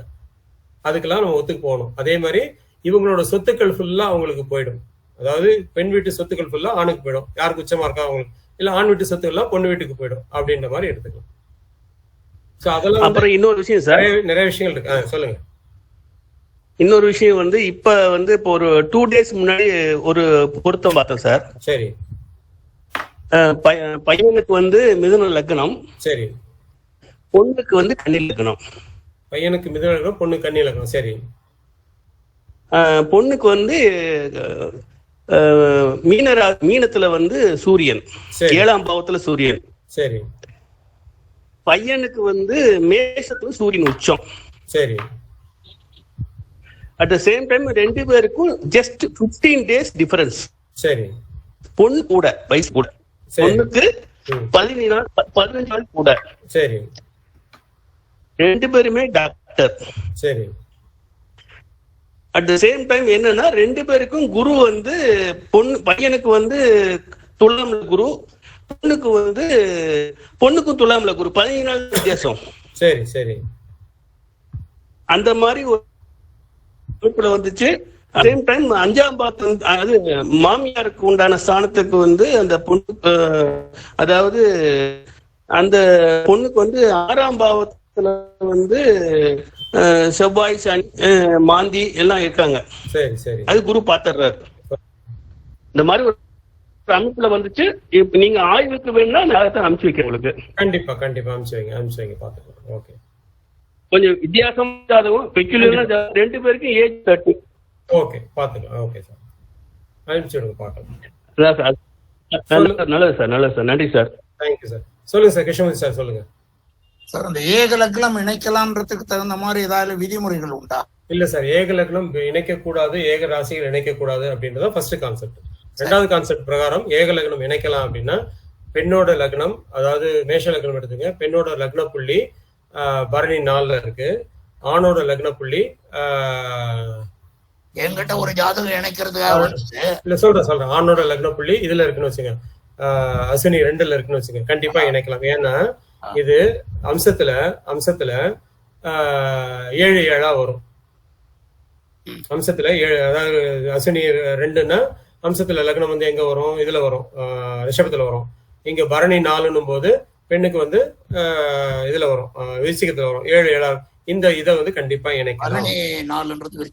ஆமா, இணைக்கலாம். இதே அம்சத்துல 6-8 அவங்களுக்கு வர்ற மாதிரி இருந்ததுன்னா அங்க இணைக்க கூடாது. இப்ப பாத்தீங்கன்னா பரணி 3 இருந்ததுன்னா இது வந்து 6-8 வந்துடும். என்கிட்ட ஒரு ஐயா சொல்றது வந்து பூர நட்சத்திரம் பெண்ணோட லக்னம், நட்சத்திரம் பையனோட லக்னம். பரணி இது அம்சத்துல 6-8 வருதான்னு பாருங்க. நீங்க ஏக லக்னமா இணைக்கிறீங்கன்னு வச்சுங்களேன், அம்சத்துல அவங்களுக்கு 6-8 இருக்கான்றது பாருங்க. First rule. 2வது ரூலு, பெண்ணோட லக்ன புள்ளி முன்னாடியும் ஆணோட லக்ன புள்ளி பின்னாடி இருக்கிறதா பாருங்க. ராசியில வந்து பெண் வந்து பூரம், பையன் வந்து மகம். பூரம் மகம் இணைக்கலாம், தாராளமா இணைக்கலாம். ஆனா இது நான் சொன்ன மாதிரி அம்சத்துல அவங்க 2 பேரும் 6-8 வருதான்னு பாருங்க. வந்ததுன்னா இணைக்க கூடாது. ரொம்ப நன்றி சார். Thank you sir, thank you. இப்ப சொன்னதுதான் சார் சரி. நவாம்சத்துக்கு போய் பார்த்தோம்னா 6-8 இல்லாம இருந்தாலும் ஓரளவு பரவாயில்ல, சரியா தான் இருக்கும். கரெக்ட் தான் அப்படிங்கிற பாயிண்ட் ரொம்ப நன்றி. அதனால பொதுவா சொல்றது வந்து இணைக்காதீங்க அப்படின்ட்டு சொல்ற கான்செப்ட் இதுதான். அப்படி ரொம்ப டீப்பா நம்ம போய் வேற வழியில இவங்க வந்து லவ் பண்ணிட்டாங்க, இல்ல வந்து சொந்தம் இல்ல பக்கத்து வீடு, ரொம்ப நாள் தெரிஞ்ச வீடு, நாங்க வந்து பிரியவே மாட்டோம் அப்படின்னு சொல்றாங்கன்னா இவங்களுக்கு இணைச்சி விடுங்க. இணைக்கும் போது கண்டிப்பா அவங்களுக்கு ஒரு வார்த்தைக்கு சொல்லிடுங்க. நீங்க இந்த மாதிரி இணைஞ்சிங்கன்னா உங்களுக்கு உறவுகள் அற்று போயிடும், தாய் வழி உறவுகள் கண்டிப்பா அற்று போயிடும் அப்படின்றத சொல்லிடுங்க. ரெண்டாவது, சொத்து சம்பந்தமான பிரச்சனைகள் வரும். இந்த சொத்து சம்பந்தமான பிரச்சனைகளை யார் பண்ணுவாங்கன்னா உங்க கூட இருக்கிறவங்களே பண்ணுவாங்க, உங்க உறவுக்காரங்களே பண்ணுவாங்க. அதாவது இப்ப பாத்தீங்கன்னா பெண்ணுக்கு வந்து இப்போ சொத்து கொடுக்கணும்னு உரிமை இருக்கு. ஆனா என்ன பண்ணுவார், அப்பா என்ன பண்ணுவாரு, இது என்னோட சுய சம்பாத்தியம், ஆனா பெண்ணுக்கு கொடுக்க மாட்டேன், பையனுக்கு கொடுக்குறேன்னு எழுதி வச்சுக்குவாரு. அங்க துரோகம் பண்ணக்கூடியவர் அப்பாவே தான். நீங்க வந்து இந்த கான்செப்ட விநாயகருக்கு இதை மாம்பழத்தை கொடுத்த கதையை வச்சுக்கிட்டு இதை கொஞ்சம் டெவலப் பண்ணீங்கன்னா உங்களால இதுக்கு விடைகளை காண முடியும். என்னோட ஏகலக்னம் ராசியில இதைத்தான் நான் சொல்லியிருக்கேன். அந்த ஆடியோ பாத்தீங்கன்னாலே தெரியும், அந்த கான்செப்ட்ல தான் சொல்லியிருக்கேன். ஒண்ணுல சிம்பிளான விநாயகர் கான்செப்ட், இல்ல சிம்பிளான துரியோதனன் கான்செப்ட், இதை எடுத்துக்கிட்டீங்கனால பங்காளிகள் பகை வந்துடும் அப்படின்றது இங்க கான்செப்ட். அது இதை வந்து நீங்க சொல்லிடுங்க, உங்களுக்கு சொல்லிடுங்க. இது வந்து 80 to 90% கண்டிப்பா ஒத்து வருது. ரொம்ப நன்றி. இன்னொரு விஷயம் சொல்லுங்க சார். சார், இப்ப நீங்க லக்னத்துல வந்து 2 பேருக்கு இருக்கலாம்னு சொல்லியிருக்கீங்க. இப்ப ஒருத்தங்களுக்கு வந்து சுக்கரன் இருந்து இன்னொருத்தங்களுக்கு சுக்கரன் ராகு இருக்காங்கன்னு வச்சுக்கோங்க, 7ஆம் இடத்துல. 7ஆம் இடம் இணைக்கலாம் சார். 7ஆம் இடம்ன்றது உங்களுக்கு என்ன சார், காமத்திரிகோணம் தானே சார். 2ஆம் இடம் அங்க வந்து ராகு இருக்கிறது நல்லது தானே சார். ஆனா சுக்கரன் கேது இணைக்க கூடாது, சுக்கரன் ராகு இருந்தா இணைக்கலாம். சுக்கரன் ராகு இணைக்கலாம் தான் கண்டிப்பா. இப்ப ஒருத்தருக்கு சுக்கரன் ராகு இருக்குன்னு வச்சுங்களேன், அடுத்தவங்களுக்கும் இதே சுக்கரன் ராகுவோ சுக்கரன் கேதுவோ வரக்கூடாது. சுக்கரன் மட்டும் தனித்து இருக்கலாம். சுக்கரன் தனித்து இருக்கலாம். சார், இப்ப பொதுவா நீங்க 7ஆம் இடத்துல ஒரு கிரகம் இருக்கலாம், இவங்களுக்கு இருக்கக்கூடாது அப்படின்னு சொல்றீங்க. ஆமா. ஜாதகங்களை பாத்தீங்கன்னா 2 கிரகங்கள் எப்படியும் மேக்சிமம் 7ஆம் இடத்துல வந்துருது. இப்ப 2 கிரகம் வருதுன்னா, இப்ப பொதுவா எல்லாருக்குமே இதை நோட் பண்ணிக்கோங்க. இப்ப 2 கிரகம் வருதுன்னா அதுல எந்த கிரகம் பாதிப்படைஞ்சிருக்குன்னு பாருங்க. அந்த கிரகம் அடுத்தவங்க ஜாதகத்துல பாதிப்படையக்கூடாது. இப்ப 7ல 2 கிரகம் இருக்கு, ஒண்ணு வந்து கிரக யுத்தத்துல இருக்குன்னு எடுத்துக்கோங்க. இல்ல ஒருத்தர் வாங்கின சாரம் நல்லா இல்லைன்னு எடுத்துக்கோங்க. அடுத்த ஜாதகத்துல அந்த கிரகம் எந்த விதத்திலையும் பாதிப்படையக்கூடாது, பலமா இருக்கணும். அவ்வளவுதான், சிம்பிளான கான்செப்ட், அவ்வளவுதான். ஐயா, நீங்க இப்ப இந்த கிரக யுத்தம் அப்படிங்கிற வார்த்தை யூஸ் பண்ணதுனால, கிரக யுத்தம்ங்கிறது வந்து செவ்வாய் இருந்தால்தான் கிரக யுத்தமா இல்ல எல்லாருக்குமே இருக்கலாம் சார். செவ்வாய் இருந்தா மட்டும் இல்ல சார், எல்லாருக்குமே 3 டிகிரிக்குள்ள 3 டிகிரி. இப்ப ஒரு ஜாதகத்துல சனியும் புதனும் 3 டிகிரிக்குள்ள இருக்காங்க. 3 டிகிரிக்குள்ள. அப்ப குறைந்த பாகை யார் வெற்றி பெறாங்க? அதுல அதிக பாகை வாங்கணும் வெற்றி பெறாங்க. அது சேம் கான்செப்ட் தான். அதிக டிகிரி போறவங்க ஜெயிக்கிறாங்க, குறைவு ஜெயிக்கிறது இல்ல, அவ்வளவுதான். குறைந்த பாகை. அப்ப வந்து புதன், அவங்க ஜாதகத்துல புதன் நல்லா இருக்கணும். அவங்க ஜாதகத்துல சனி புதன் சேர்க்கை இருக்கக்கூடாது. ஒரு இடத்துல வந்து அது குறைந்த பாகை தான் வெற்றி பெறுதுன்னு சொல்லி ஒரு சாரார் வந்து சொன்னோடனே ஒரு குழப்பம் வந்து அதிக பாகை தான் வெற்றி பெறுது, குறைந்த பாகை வெற்றி பெறுது. ஐயா சொல்றதுதான் கரெக்ட், அதிக பாகை தான் வெற்றி பெறும். இது கான்செப்ட் கரெக்ட் தான். ஒரு சில இடங்கள்ல அதை சொன்னாங்க, அதை ஒரு நோட் எடுத்து வச்சிருக்கேன், அதனாலதான் சந்தேகம் வந்தது. இருக்கலாம். சோ அதிக பாகை வெற்றி பெறாங்க. ஆமா சார். 3 டிகிரிக்குள்ள இருந்தாதான் நமக்கு கிரகத்துமே வரப்போகுது, இல்லைன்னா வரப்போறது இல்ல. கண்டிப்பா. நன்றிங்க. அதே மாதிரி ஒரு கிரகமோ இல்ல லக்ன புள்ளியோ சந்தியில இருந்ததுன்னா அது கண்டிப்பா அஃபெக்ட் ஆயிருக்குன்றதை எடுத்துக்கோங்க. நன்றிங்க. ராகு கேது சந்தியில இருந்தாலும் அது வந்து பாதிக்கப்பட்டிருக்குன்னு எடுத்துக்கோங்க. கிரகம் வந்து அது மாதிரி லக்ன சந்தி மாதிரியே கிரக சந்தியும் உண்டு. கண்டிப்பா. சோ இதெல்லாம் எடுத்துக்கங்க. இன்னைக்கு பார்த்த அந்த பொருத்த ஜாதகத்திலே கூட நம்ம ஒரு கான்செப்ட் சொல்ல மறந்துட்டேன். மேபி அடுத்த கிளாஸ்ல எல்லாருக்குமே வந்து பயனுள்ளதா இருக்கும், அதனால அங்க சொல்றேன் நான். ஏன்னா அந்த பொருத்தம் வந்து அந்த பெண்ணு 2 பேருக்குமே வந்து பொருத்தம் இருக்கு, நம்ம எடுத்துட்டோம். அதுக்கப்புறமும் வந்து பாத்தீங்கன்னா விதிகள் பிரகாரம் ஒரு பொருத்தம் பண்ணலாமா வேணாமான்னு வேற விதி பிரகாரம் ஒரு சின்ன யோசனை வந்துச்சு. அப்போ பாத்தீங்கன்னா 2 பேருக்குமே குரு ஒருத்தருக்கு ஒருத்தர் பாத்துக்கிறாங்க, சூரியனை பாக்குறாங்க. ஸோ அந்த கான்செப்ட் வந்து நான் அடுத்த கிளாஸ்ல சொல்றேன், எல்லாருக்குமே யூஸ்ஃபுல்லா இருக்கும். இது பல தோஷங்களை விளக்குது. சார் சார் இன்னொரு விஷயம் சொல்லலாம். சொல்றேன் சார், அடுத்த கிளாஸ்ல சொல்றேன். அந்த கான்செப்ட் அடுத்த கிளாஸ்ல சொல்றேன். இல்ல சார், இன்னொரு விஷயம் சொல்லலாமா? சொல்லுங்க சார், சொல்லுங்க, தாராளமா சொல்லலாம். இது क्वेश्चन ஆன்சர் செஷன் தான் சார். ஒரு அளவுக்கு மேல ஜாதகங்கள் வந்து ரொம்ப உள்ளார்ந்து போய் பார்க்கும்போது ரொம்ப பயமா இருக்கு சார். இது நம்ம வந்து ஒரு அளவுக்கு தான் பார்க்க முடியுமே தவிர, நம்ம வந்து பார்த்துக்கிட்டே இருந்தோம்னு வச்சுங்களேன், அந்த ஜாதகத்துக்கு நம்ம பலன் எடுத்துக்கிட்டே இருக்கலாம். இப்ப நேத்து பார்த்து அதே ஜாதகத்தை இன்னைக்கு பாத்தீங்கன்னா வேற பலன்கள் வரும். ஆமா, அதனால அது ரொம்ப பயமா இருக்கு. இல்ல, இதை வந்து எப்படி ஹேண்டில் பண்ணணும்னா, விஜயலட்சுமி மேடம் சொல்ற மாதிரி நம்ம வந்து சந்திரன் நாடியில போயிட்டு சந்திரன் வந்து யாரை பாக்குறாங்க அப்படின்னு எடுத்துக்கலாம். ஜிகே சார் சொல்லுவார், சந்திரன் நாடி வச்சு சொல்லுவார். இல்ல பிரசனம் மூலியமா ஹேண்டில் பண்ணலாம். பிரசனத்தை பார்த்துட்டு இல்ல அந்த நேரத்துல வரக்கூடிய நிமித்தங்களை வச்சுக்கிட்டு இந்த ஜாதகத்தை இணைக்கலாமா வேணாமான்னு கூட டிசைட் பண்ணலாம். ஒரு சில ஜாதகங்கள் நம்ம பார்த்துக்கிட்டே இருக்கும், பாத்தீங்கன்னா கரண்ட் கட் ஆகும், இல்ல வேற நிமித்தங்கள் வரும். சோ அப்ப அந்த ஜாதகத்தை அவாய்ட் பண்றதுதான் நல்லது. சூப்பர் சார், ரொம்ப சரியா சொன்னீங்க, நன்றி. எவ்வளவு பொருத்தம் இருந்தாலும் அதை நம்ம அந்த ஜாதகத்தை வந்து அவாய்ட் பண்றதுதான் நல்லது. இதெல்லாம் போக போக நம்ம எக்ஸ்பீரியன்ஸ்ல வர்றதுதான். அதனால வந்து இதை நம்ம நிறைய சொல்லலாம், இந்த மாதிரி விஷயங்கள் நிறைய சொல்லலாம். பட் அது வந்து கன்ஃபியூஷன்ல கொண்டு போய் விட்டுறக்கூடாதுன்றதுனாலதான் நான் வந்து அதிகமா அந்த பாதையில போறது இல்லை. சார் நான் என்னோட அனுபவத்துல இன்னொன்னு விஷயம் சார், எந்த லக்னமா இருந்தாலும் ஏதாவது ஒரு ராசியில பர்டிகுலர் ராசியில 2 பேருக்குமே கேது இருக்கு அப்படின்னா அவங்களுக்குள்ளயும் பிரிவினை இருக்குங்க சார். நான் ஒரு அம்மா சொல்லிட்டு இருந்தாங்க 2 நாள் முன்னாடி, அவங்க பொண்ணோட ஜாதகத்திலயும் மருமகனோட ஜாதகத்திலயும் சிம்ம ராசியில கேது இருக்குங்களாமா. சரி, ஒரே வீட்டுல 2 பேரும் தனியா இருக்காங்க அப்படின்னாங்க. நான் பார்த்த ஜாதகத்திலயும் ஒன்னு அந்த மாதிரி இருந்தேங்க சார். அவங்க வந்து பிரிவினையே கொடுத்துருச்சு. அதாம்மா, அதாவது அந்த ஜாதகத்தை பார்த்தீங்கன்னா நம்ம வந்து சொல்லலாம் ஏன் வந்து பிரிவினை கொடுத்தது, சாரம் கொடுத்தவர் யாரு அப்படின்றத பார்த்துக்கிட்டு நம்ம வந்து ஏன் பிரிவினை கொடுத்ததுன்னு எடுக்கலாம். பட் இந்த ஒரு கிரகம் இருக்கிறத வச்சுக்கிட்டு மட்டும் நம்ம வந்து பிரிவினை கொடுக்குன்றத சொல்ல முடியாது. அது வேற கான்செப்ட்லாம் இருக்கு. இப்போ ஒன்றும் இல்லை, இப்போ ஒருத்தருக்கு வந்து கும்பத்துல சூரியன் செவ்வாய் இருக்குன்னு வச்சுங்க ஆண் ஜாதகத்துல, இன்னொருத்தர் ஜாதகத்துல கும்பத்துல ராகு இருக்குன்னு வச்சுக்கோங்க, திருமணம் அதாவது பெண் ஜாதகத்துல இருக்குன்னு வச்சுக்கோங்க. திருமணம் ஆனதுக்கு அப்புறம் அந்த தந்தையோட உறவுகளும் இல்ல சகோதரர்களோட உறவுகளும் கட் ஆகுது.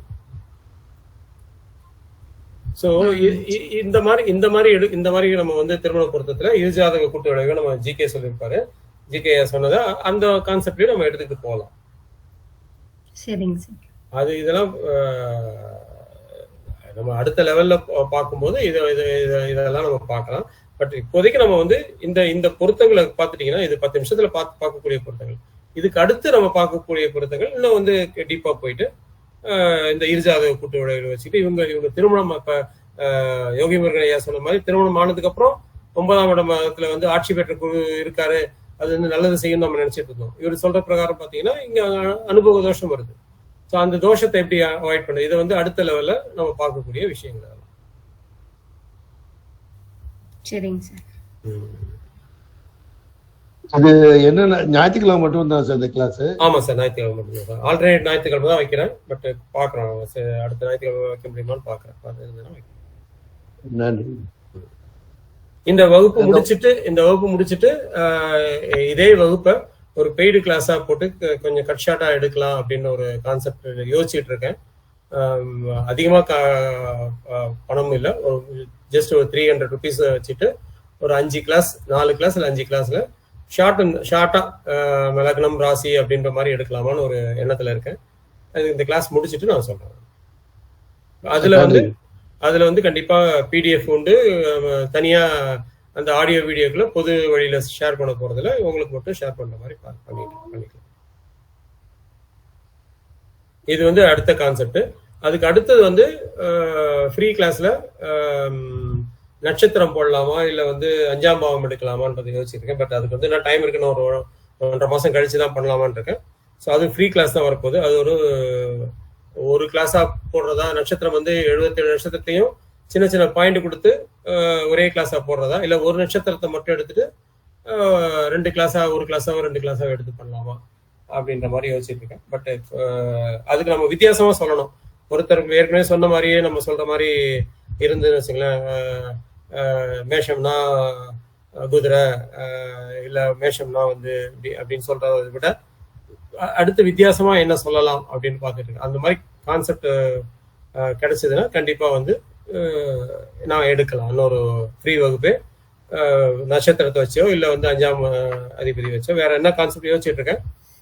உங்களுக்கு ஏதாவது சஜஷன் இருந்ததுன்னா சொல்லுங்க, அதை வச்சு நம்ம யோசிக்கலாம்.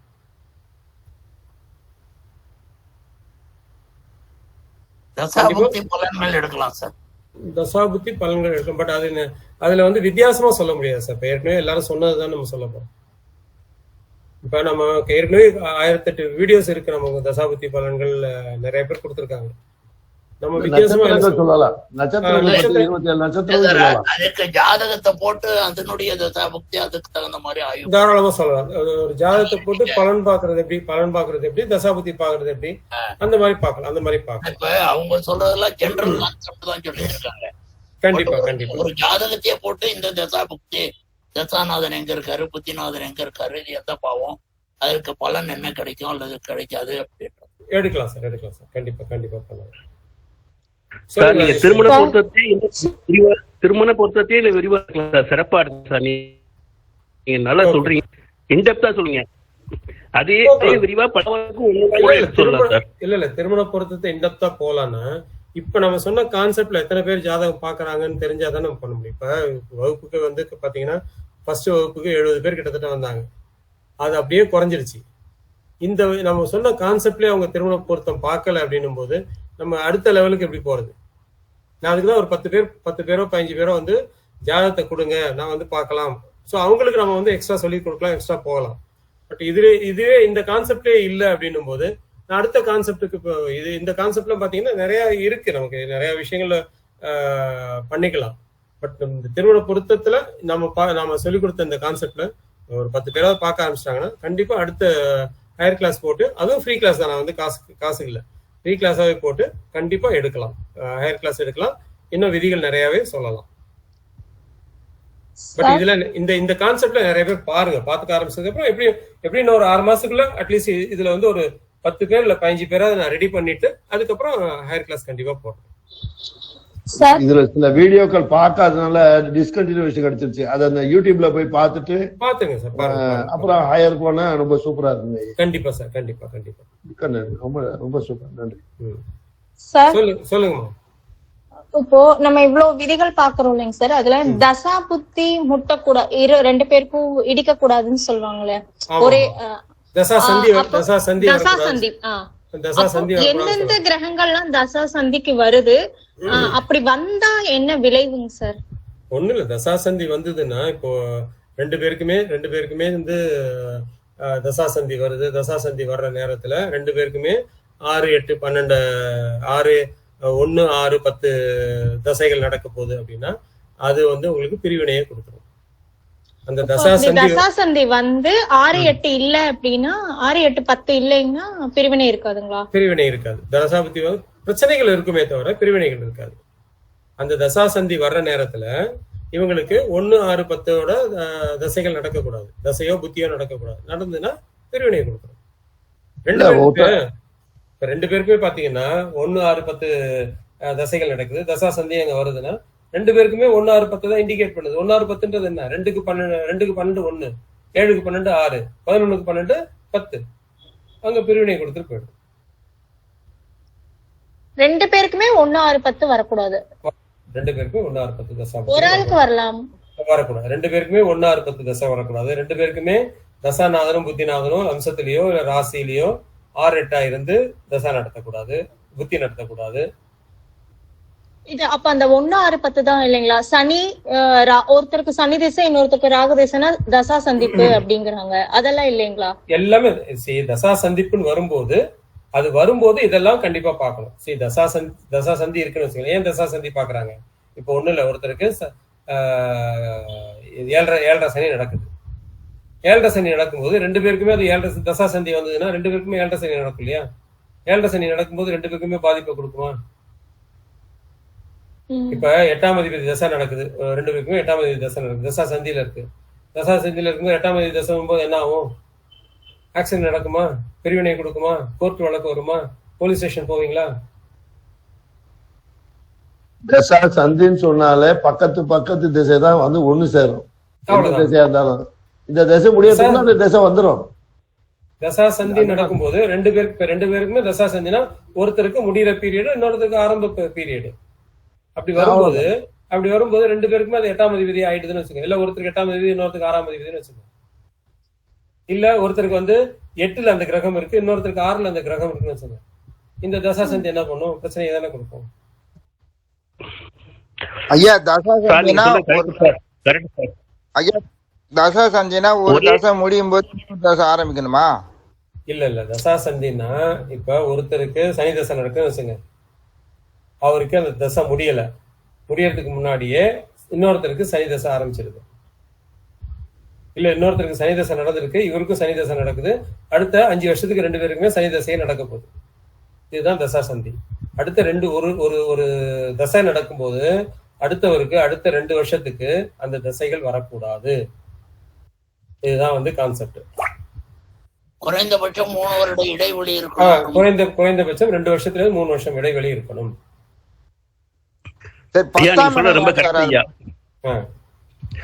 அதாவது ஒரே நட்சத்திரம் ஒரே ராசியில கல்யாணம் பண்ணி அவங்க வந்து அந்த அதிர்ஷ்டம் வந்து கல்யாணம் ஆன புதுசுல எல்லாத்தையும் கொடுத்துருச்சு. குழந்தை கொடுத்துருச்சு, வீட்டை கொடுத்துருச்சு, சம்பாத்தியத்தை கொடுத்துருச்சு, லாட்டரியும் கொடுத்துருச்சு. ஆனா அந்த கல்யாணம் அந்த குழந்தைகளும் கிடைச்சு அந்த குழந்தைகளுக்கு நல்லது செய்ய வேண்டிய காலகட்டத்துல உயிரிழப்பு வந்துருச்சுயா. அவ்வளவுதான். அந்த கணவர் இல்ல, அந்த பொண்ணு அந்த பிள்ளைகளுக்கு அம்மாவும் மட்டும் இருக்காங்க. இப்ப இல்ல சார், அதுதான் சார் ஏகதசை ஏக ராசி பண்ணக்கூடாதுன்னு சொல்ற கான்செப்ட். இதுதான் கான்செப்ட். மெயினா வந்து புத்திர தோஷத்தை கொடுக்குது. புத்திர தோஷத்தை இவங்களுக்கு கொடுக்கறதுனாலும் இவங்களோட சந்ததிகளுக்கு அந்த புத்திர தோஷத்தை கொடுக்குது. கண்டிப்பா. சரி, நீங்க அதுக்குதான் நான் வந்து பிள்ளையார் முருகனோட எக்ஸாம்பிள் பிளஸ் வந்து இதை வந்து எக்ஸாம்பிள் சொன்னேன், துரியோதன எக்ஸாம்பிள் சொன்னேன். இதை எடுத்து பாத்தீங்கன்னால உங்களால கண்டிப்பா இதனோட விளைவுகள் என்ன அப்படின்றத பார்க்க முடியும். இல்லாட்டி என்னோட ஏகராசி ஏக லக்னம் அப்படின்னு ஒரு வீடியோ போட்டிருக்கேன். அதை பாத்தீங்கன்னால அதுல இதை உதாரணமா சொல்லிதான் எல்லாத்தையுமே சொல்லியிருக்கேன். பாத்தீங்கன்னா ஈஸியா புரியும். சார் ஒரு சின்ன டவுட், சொல்லுங்கம்மா. ஒரே திசை வந்தா மட்டும்தான் தசா சந்திப்புங்களா, இல்ல ஒரு ஆளுக்கு சனி இன்னொரு ஆளுக்கு ராகு, அதாவது ஆப்போசிட்? அது தசா சந்தி இல்லம்மா, அது வந்து வேதகன். அது வந்து வேதகன் பாதகன் காலப்பகை அப்படின்னு சொல்லுவாங்க. அது வேற. அது காலப்பகை தசை. இப்ப புதன் தசை ஒருத்தருக்கு நடக்குது, இன்னொருத்தருக்கு ராகு தசை நடக்குதுன்னா அது காலப்பகை தசை. காலப்பகை தசையில கல்யாணம் பண்ணக்கூடாது. அந்த மாதிரி காலப்பகை தசை வந்ததுனாலும் இந்த பிரிவினையை கொடுத்துரும். 10ஆம் இடத்தை எதுக்கு ஐயா பார்க்கணும்? 10ஆம் இடத்துக்கும் திருமணத்தை அந்த இதுக்கு சொல்றீங்களா? திருமணம் எடுக்கும்போது 2-7-11 2-7-11க்கு 12ஆம் இடங்கள் என்ன? 2-7-11க்கு 2க்கு 12 1, 7க்கு 12 6, 11க்கு 12 10. ஓஹோ, அவ்வளவுதான். குரு தசையும் புதன் தசை கல்யாணம் பண்ணலாம் ஐயா. என்னங்க? குரு தசையும் புதன் தசை. குரு தசை புதன் தசை கண்டிப்பா பண்ணலாம், தாராளமா பண்ணலாம். ஏன் பண்ணக்கூடாது? குரு புதனும் வந்து பகைவர்கள்னு எடுத்துக்கலாம், நண்பர்கள்னு எடுத்துக்கலாம். ஒருத்தருக்கு ஒருத்தர். குருக்கு வந்து புதன் வந்து நட்பு தான், புதனுக்கு தான் குரு வந்து பகை. பாதகாதிபதி இல்ல, பாதகாதிபதி இல்ல, அதுக்காக கேட்கிறேன். பாதகாதிபதியா, அதாவது அந்த லக்னத்துல பாதகாதிபதியா இருந்தாதான் நீங்க பாதகாதிபதி எடுக்கணும். இப்ப குரு இது மேஷ லக்னம் எடுத்துங்க. மேஷ லக்னம் எடுத்து ஒருத்தருக்கு மேஷ லக்னம், இன்னொருத்தருக்கு வந்து கன்னியில இது மிதுன லக்னம்னு எடுத்துங்க. ஒருத்தருக்கு குரு தசை, இன்னொருக்கு புதன் தசை. என்ன பிரச்சனையை கொடுக்கணும்? சார் ஒரு சந்தேகம் சார். சொல்லுங்க. பொருத்தங்கள் எல்லாமே ஆணுக்கும் பெண்ணுக்கும் எல்லாம் ஒத்து வருது சார். ஆனா 2 பேர்த்துல ஒருத்தருடைய ஜாதகத்துல புதன் தசையில ராகு புத்தி இந்த மாதிரி காலப்பகையில பண்ணக்கூடாதுங்க. காலப்பகையில பண்ணா பிரச்சனைகள் வரும். அவங்க கண்டிப்பா பண்ணியாகணும் சொல்லிடுங்க. பொருத்தம் இருக்கு. இப்ப இந்த பீரியட் முடிஞ்சு அடுத்த பீரியட்ல தான் பண்ணணும்.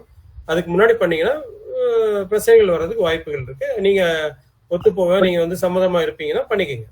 அப்படி சொன்ன உடனே அதுக்கு ஏதாவது பரிகாரம் சொல்லுங்க அப்படிங்கிறாங்க. பரிகாரம்ன்றது எல்லாருக்குமே என்ன பரிகாரம்னா நம்ம மனசுக்கு தான் பரிகாரம். ஆமாங்க சார். ஒத்து போறதுதான் பரிகாரம். விட்டு போறது, ஒத்து போறது, அட்ஜஸ்ட் பண்ணி போறது பரிகாரம் தான். இப்ப நீங்க வெளியில நடந்து போயிட்டு இருக்கீங்க, மழை பெய்யுது, கொடை பிடிச்சிக்கலாம். அதுக்கு புயல் அடிச்சதுன்னா கொடை பிடிக்க முடியுமா? அவ்வளவுதான். சரி, உங்களுக்கு உங்க ஜாதகத்துல பரிகாரம் எந்த அளவுக்கு வேலை செய்யுன்றத பார்க்கணும். 5ஆம் இடம் 9ஆம் இடம் நல்லா இருக்கா, இப்ப நடக்கக்கூடிய தசைகள் நல்லா இருக்கா, நடக்கக்கூடிய பீரியட் நல்லா இருக்கா, அதெல்லாம் பார்த்துதான் பரிகாரம் சொல்லணும். பரிகாரம்ன்றது நம்ம வந்து வாழ்வியல் பரிகாரமா தானம் பண்ணுங்க, அடுத்தவங்களுக்கு கெடுதல் பண்ணாதீங்க, நல்லது பண்ணுங்க நல்லது நடக்கும், கெடுதல் பண்ணீங்க கெடுதல் நடக்கும், அந்த மாதிரி கான்செப்ட்ல போறதுதான் பரிகாரங்கள் கண்டிப்பா ஒர்க் அவுட் ஆகுது. இல்ல வாழ்வியல் பரிகாரமா சிம்பிளா கடவுளை கும்புறது, நம்ம வந்து அடுத்தவங்களுக்கு தானம் பண்றது, அன்னதானம் பண்றது, அந்த மாதிரி விஷயங்கள்ல பரிகாரங்கள் கண்டிப்பா ஒர்க் அவுட் ஆகும். இதே பரிகாரமா பார்த்துட்டு நான் அதை கொலை பண்ண போறேன், நீ வந்து அதுக்கு பரிகாரம் சொல்லு அப்படின்னா நம்ம வந்து கண்டிப்பா அது வந்து யார் சொல்றாங்களோ அவங்களுக்கு அன்னைக்கு வேணா நல்லா இருக்கும், பட் பின்னாடி வந்து உங்களுக்கு வந்து பிரச்சனைகளை கண்டிப்பா கொடுக்கும் சார். சார் இப்ப நீங்க ஒரு நட்சத்திரம் ராசி 2 வருதுன்னு வச்சுங்க சார். இப்ப மிருகசீரோட 4ஆம் பாதம் பெண்ணுக்கு சார் மிதுன ராசி, மிருகசீரோட 1ஆம் பாதம் ஆணுக்கு ரிஷப ராசி வருது. அவங்களுக்கு திருமணம் பண்ணலாம்ல சார்? ரஜ்ஜு பொருந்துமா சார் உங்களுக்கு?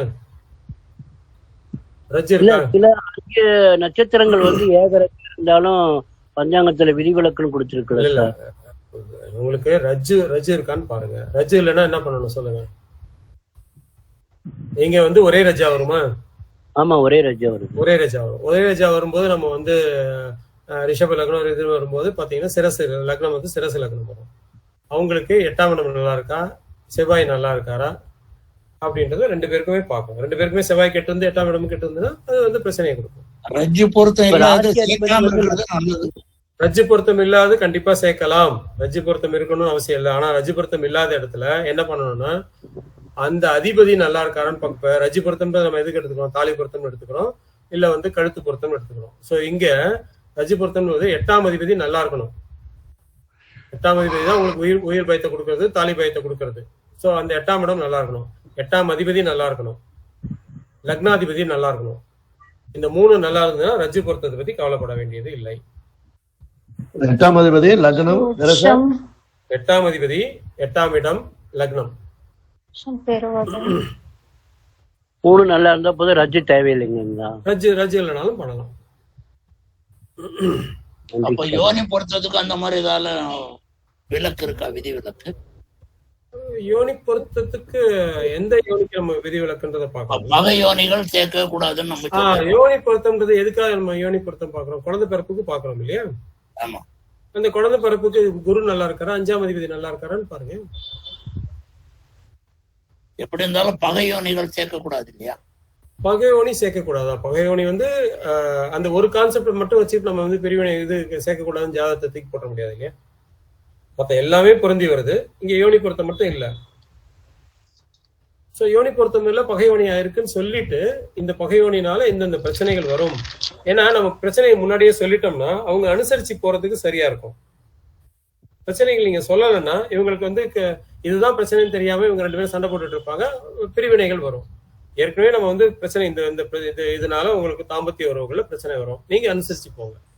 அதை சொல்லிட்டீங்கன்னா இவங்க தாம்பத்திய உறவுல பிரச்சனை வரும்போது ஓகே ஏற்கனவே ஜோசி சொல்லியிருக்காரு ஒரு அனுசரிச்சு போ. சோ ஒரு குழந்தை பிறந்துருச்சு, 10 வருஷம் ஆயிடுச்சு, லைஃப் ஓடிடும். சார் ஒரு சின்ன டவுட் சார். 7ஆம் அதிபதி வந்து 7ஆம் அம்சத்துல 7ஆம் அதிபதியும் சுக்கிரனும் உபயராசியில் இருந்தால் இரு திருமணம் சொன்னீங்க இல்லையா? 2 பேரும் சேர்ந்து இருக்கணுங்களா, இல்ல அம்சத்துல 7ஆம் அதிபதி உபயராசியில இருந்தாலே? இல்ல அம்சத்துல 7ஆம் அதிபதி உபயராசியில இருந்தாலே நம்ம வந்து அங்க பிரச்சனை இருக்குன்றத சொல்லியிருக்கோம். அம்சத்துல 7ஆம் அதிபதி உபயராசியில இருந்தாலே ஆட்சி உச்சமா இருந்தாலும் திருமணம் 2வது திருமணம் உண்டுன்றது சொல்லியிருக்கோம். உபயராசியில இல்லாம ஆட்சி உச்சம் பெற்றாலும் இது நடைமுறைங்களா? ஆட்சி உச்சம் பெற்றா நல்லதுமா. ஆட்சி உச்சம் பெற்றதுன்னா நல்லது. ஆக்சுவலா 7ஆம் அதிபதி ஆட்சி உச்சம் பெற்றா நல்லது. நல்லது. உபயராசியில இருக்கக்கூடாது. 7ஆம் அதிபதி ஆட்சி உச்சம் பெற்று பகை கிரகங்களோட சேர்ந்து ராகு கேது வந்தாலும் நம்ம ரெண்டு திருமணம் சொல்லியிருக்கோம் இல்லையா. சனி வந்தாலும் அப்படிதான். அதான் பகை கிரகங்களும் சேரக்கூடாது, ராகு கேது சேரக்கூடாது. ஆட்சி உச்சம் பெற்றாலும் அந்த கிரகமே வந்து இப்போ செவ்வாய் இருக்காருன்னு வச்சுக்கோங்க, அவரே வந்து பாவர் தானேங்க சார். அவரே செவ்வாய் உங்களுக்கு நீங்களே பவர் இல்லல்ல. ஓ, உங்களுக்கு நீங்களே பவர் இல்ல, உங்க கூட இன்னொரு பவர் சேரும் போதுதான் நீங்க வந்து பாவத்துவம் அதிகமாகுது உங்களுக்கு. அப்ப நான் கேக்குறது என்னன்னா, அங்க செவ்வாய் இருக்காருன்னா அவருக்கு நட்புன்ற கேட்டகரியில வரவங்க இருக்கலாம், அவர் செவ்வாய்க்கு பகைன்ற கேட்டகரியில வரவங்க இருக்க கூடாது அப்படிங்களா? சிம்பிளாமா, செவ்வாய் இருக்காரு, ராகு கேது கூடாது, சனி கூடாது, சூரியன் கூடாது, அவ்வளவுதான் சிம்பிளா. ஓகேங்க சார், சிம்பிளா எடுத்துங்க, அவ்வளவுதான்.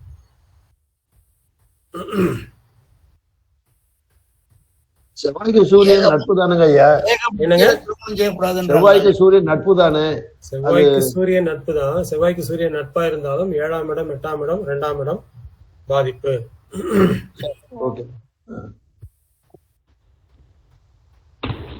சரி, நம்ம முடிச்சுக்கலாமா கிளாஸ்? சிறப்பு ஐயா, சிறப்பு சிறப்பு. சிறப்பா இருந்தது ஐயா. உங்க போன் நம்பருக்கு வாட்ஸ்அப் பண்ண முடியுங்களா? நம்பர், பேர் இதெல்லாம் அனுப்பிச்சுடுங்க சார். நன்றி. இதே போன் நம்பர், வாட்ஸ்அப் நம்பர் இதே தானே சார்? எல்லாம் ஒண்ணுதான் சார், எல்லாம் ஒண்ணுதான் சார். நன்றி. Thank you sir, thank you. Thanks for everyone. Thank you.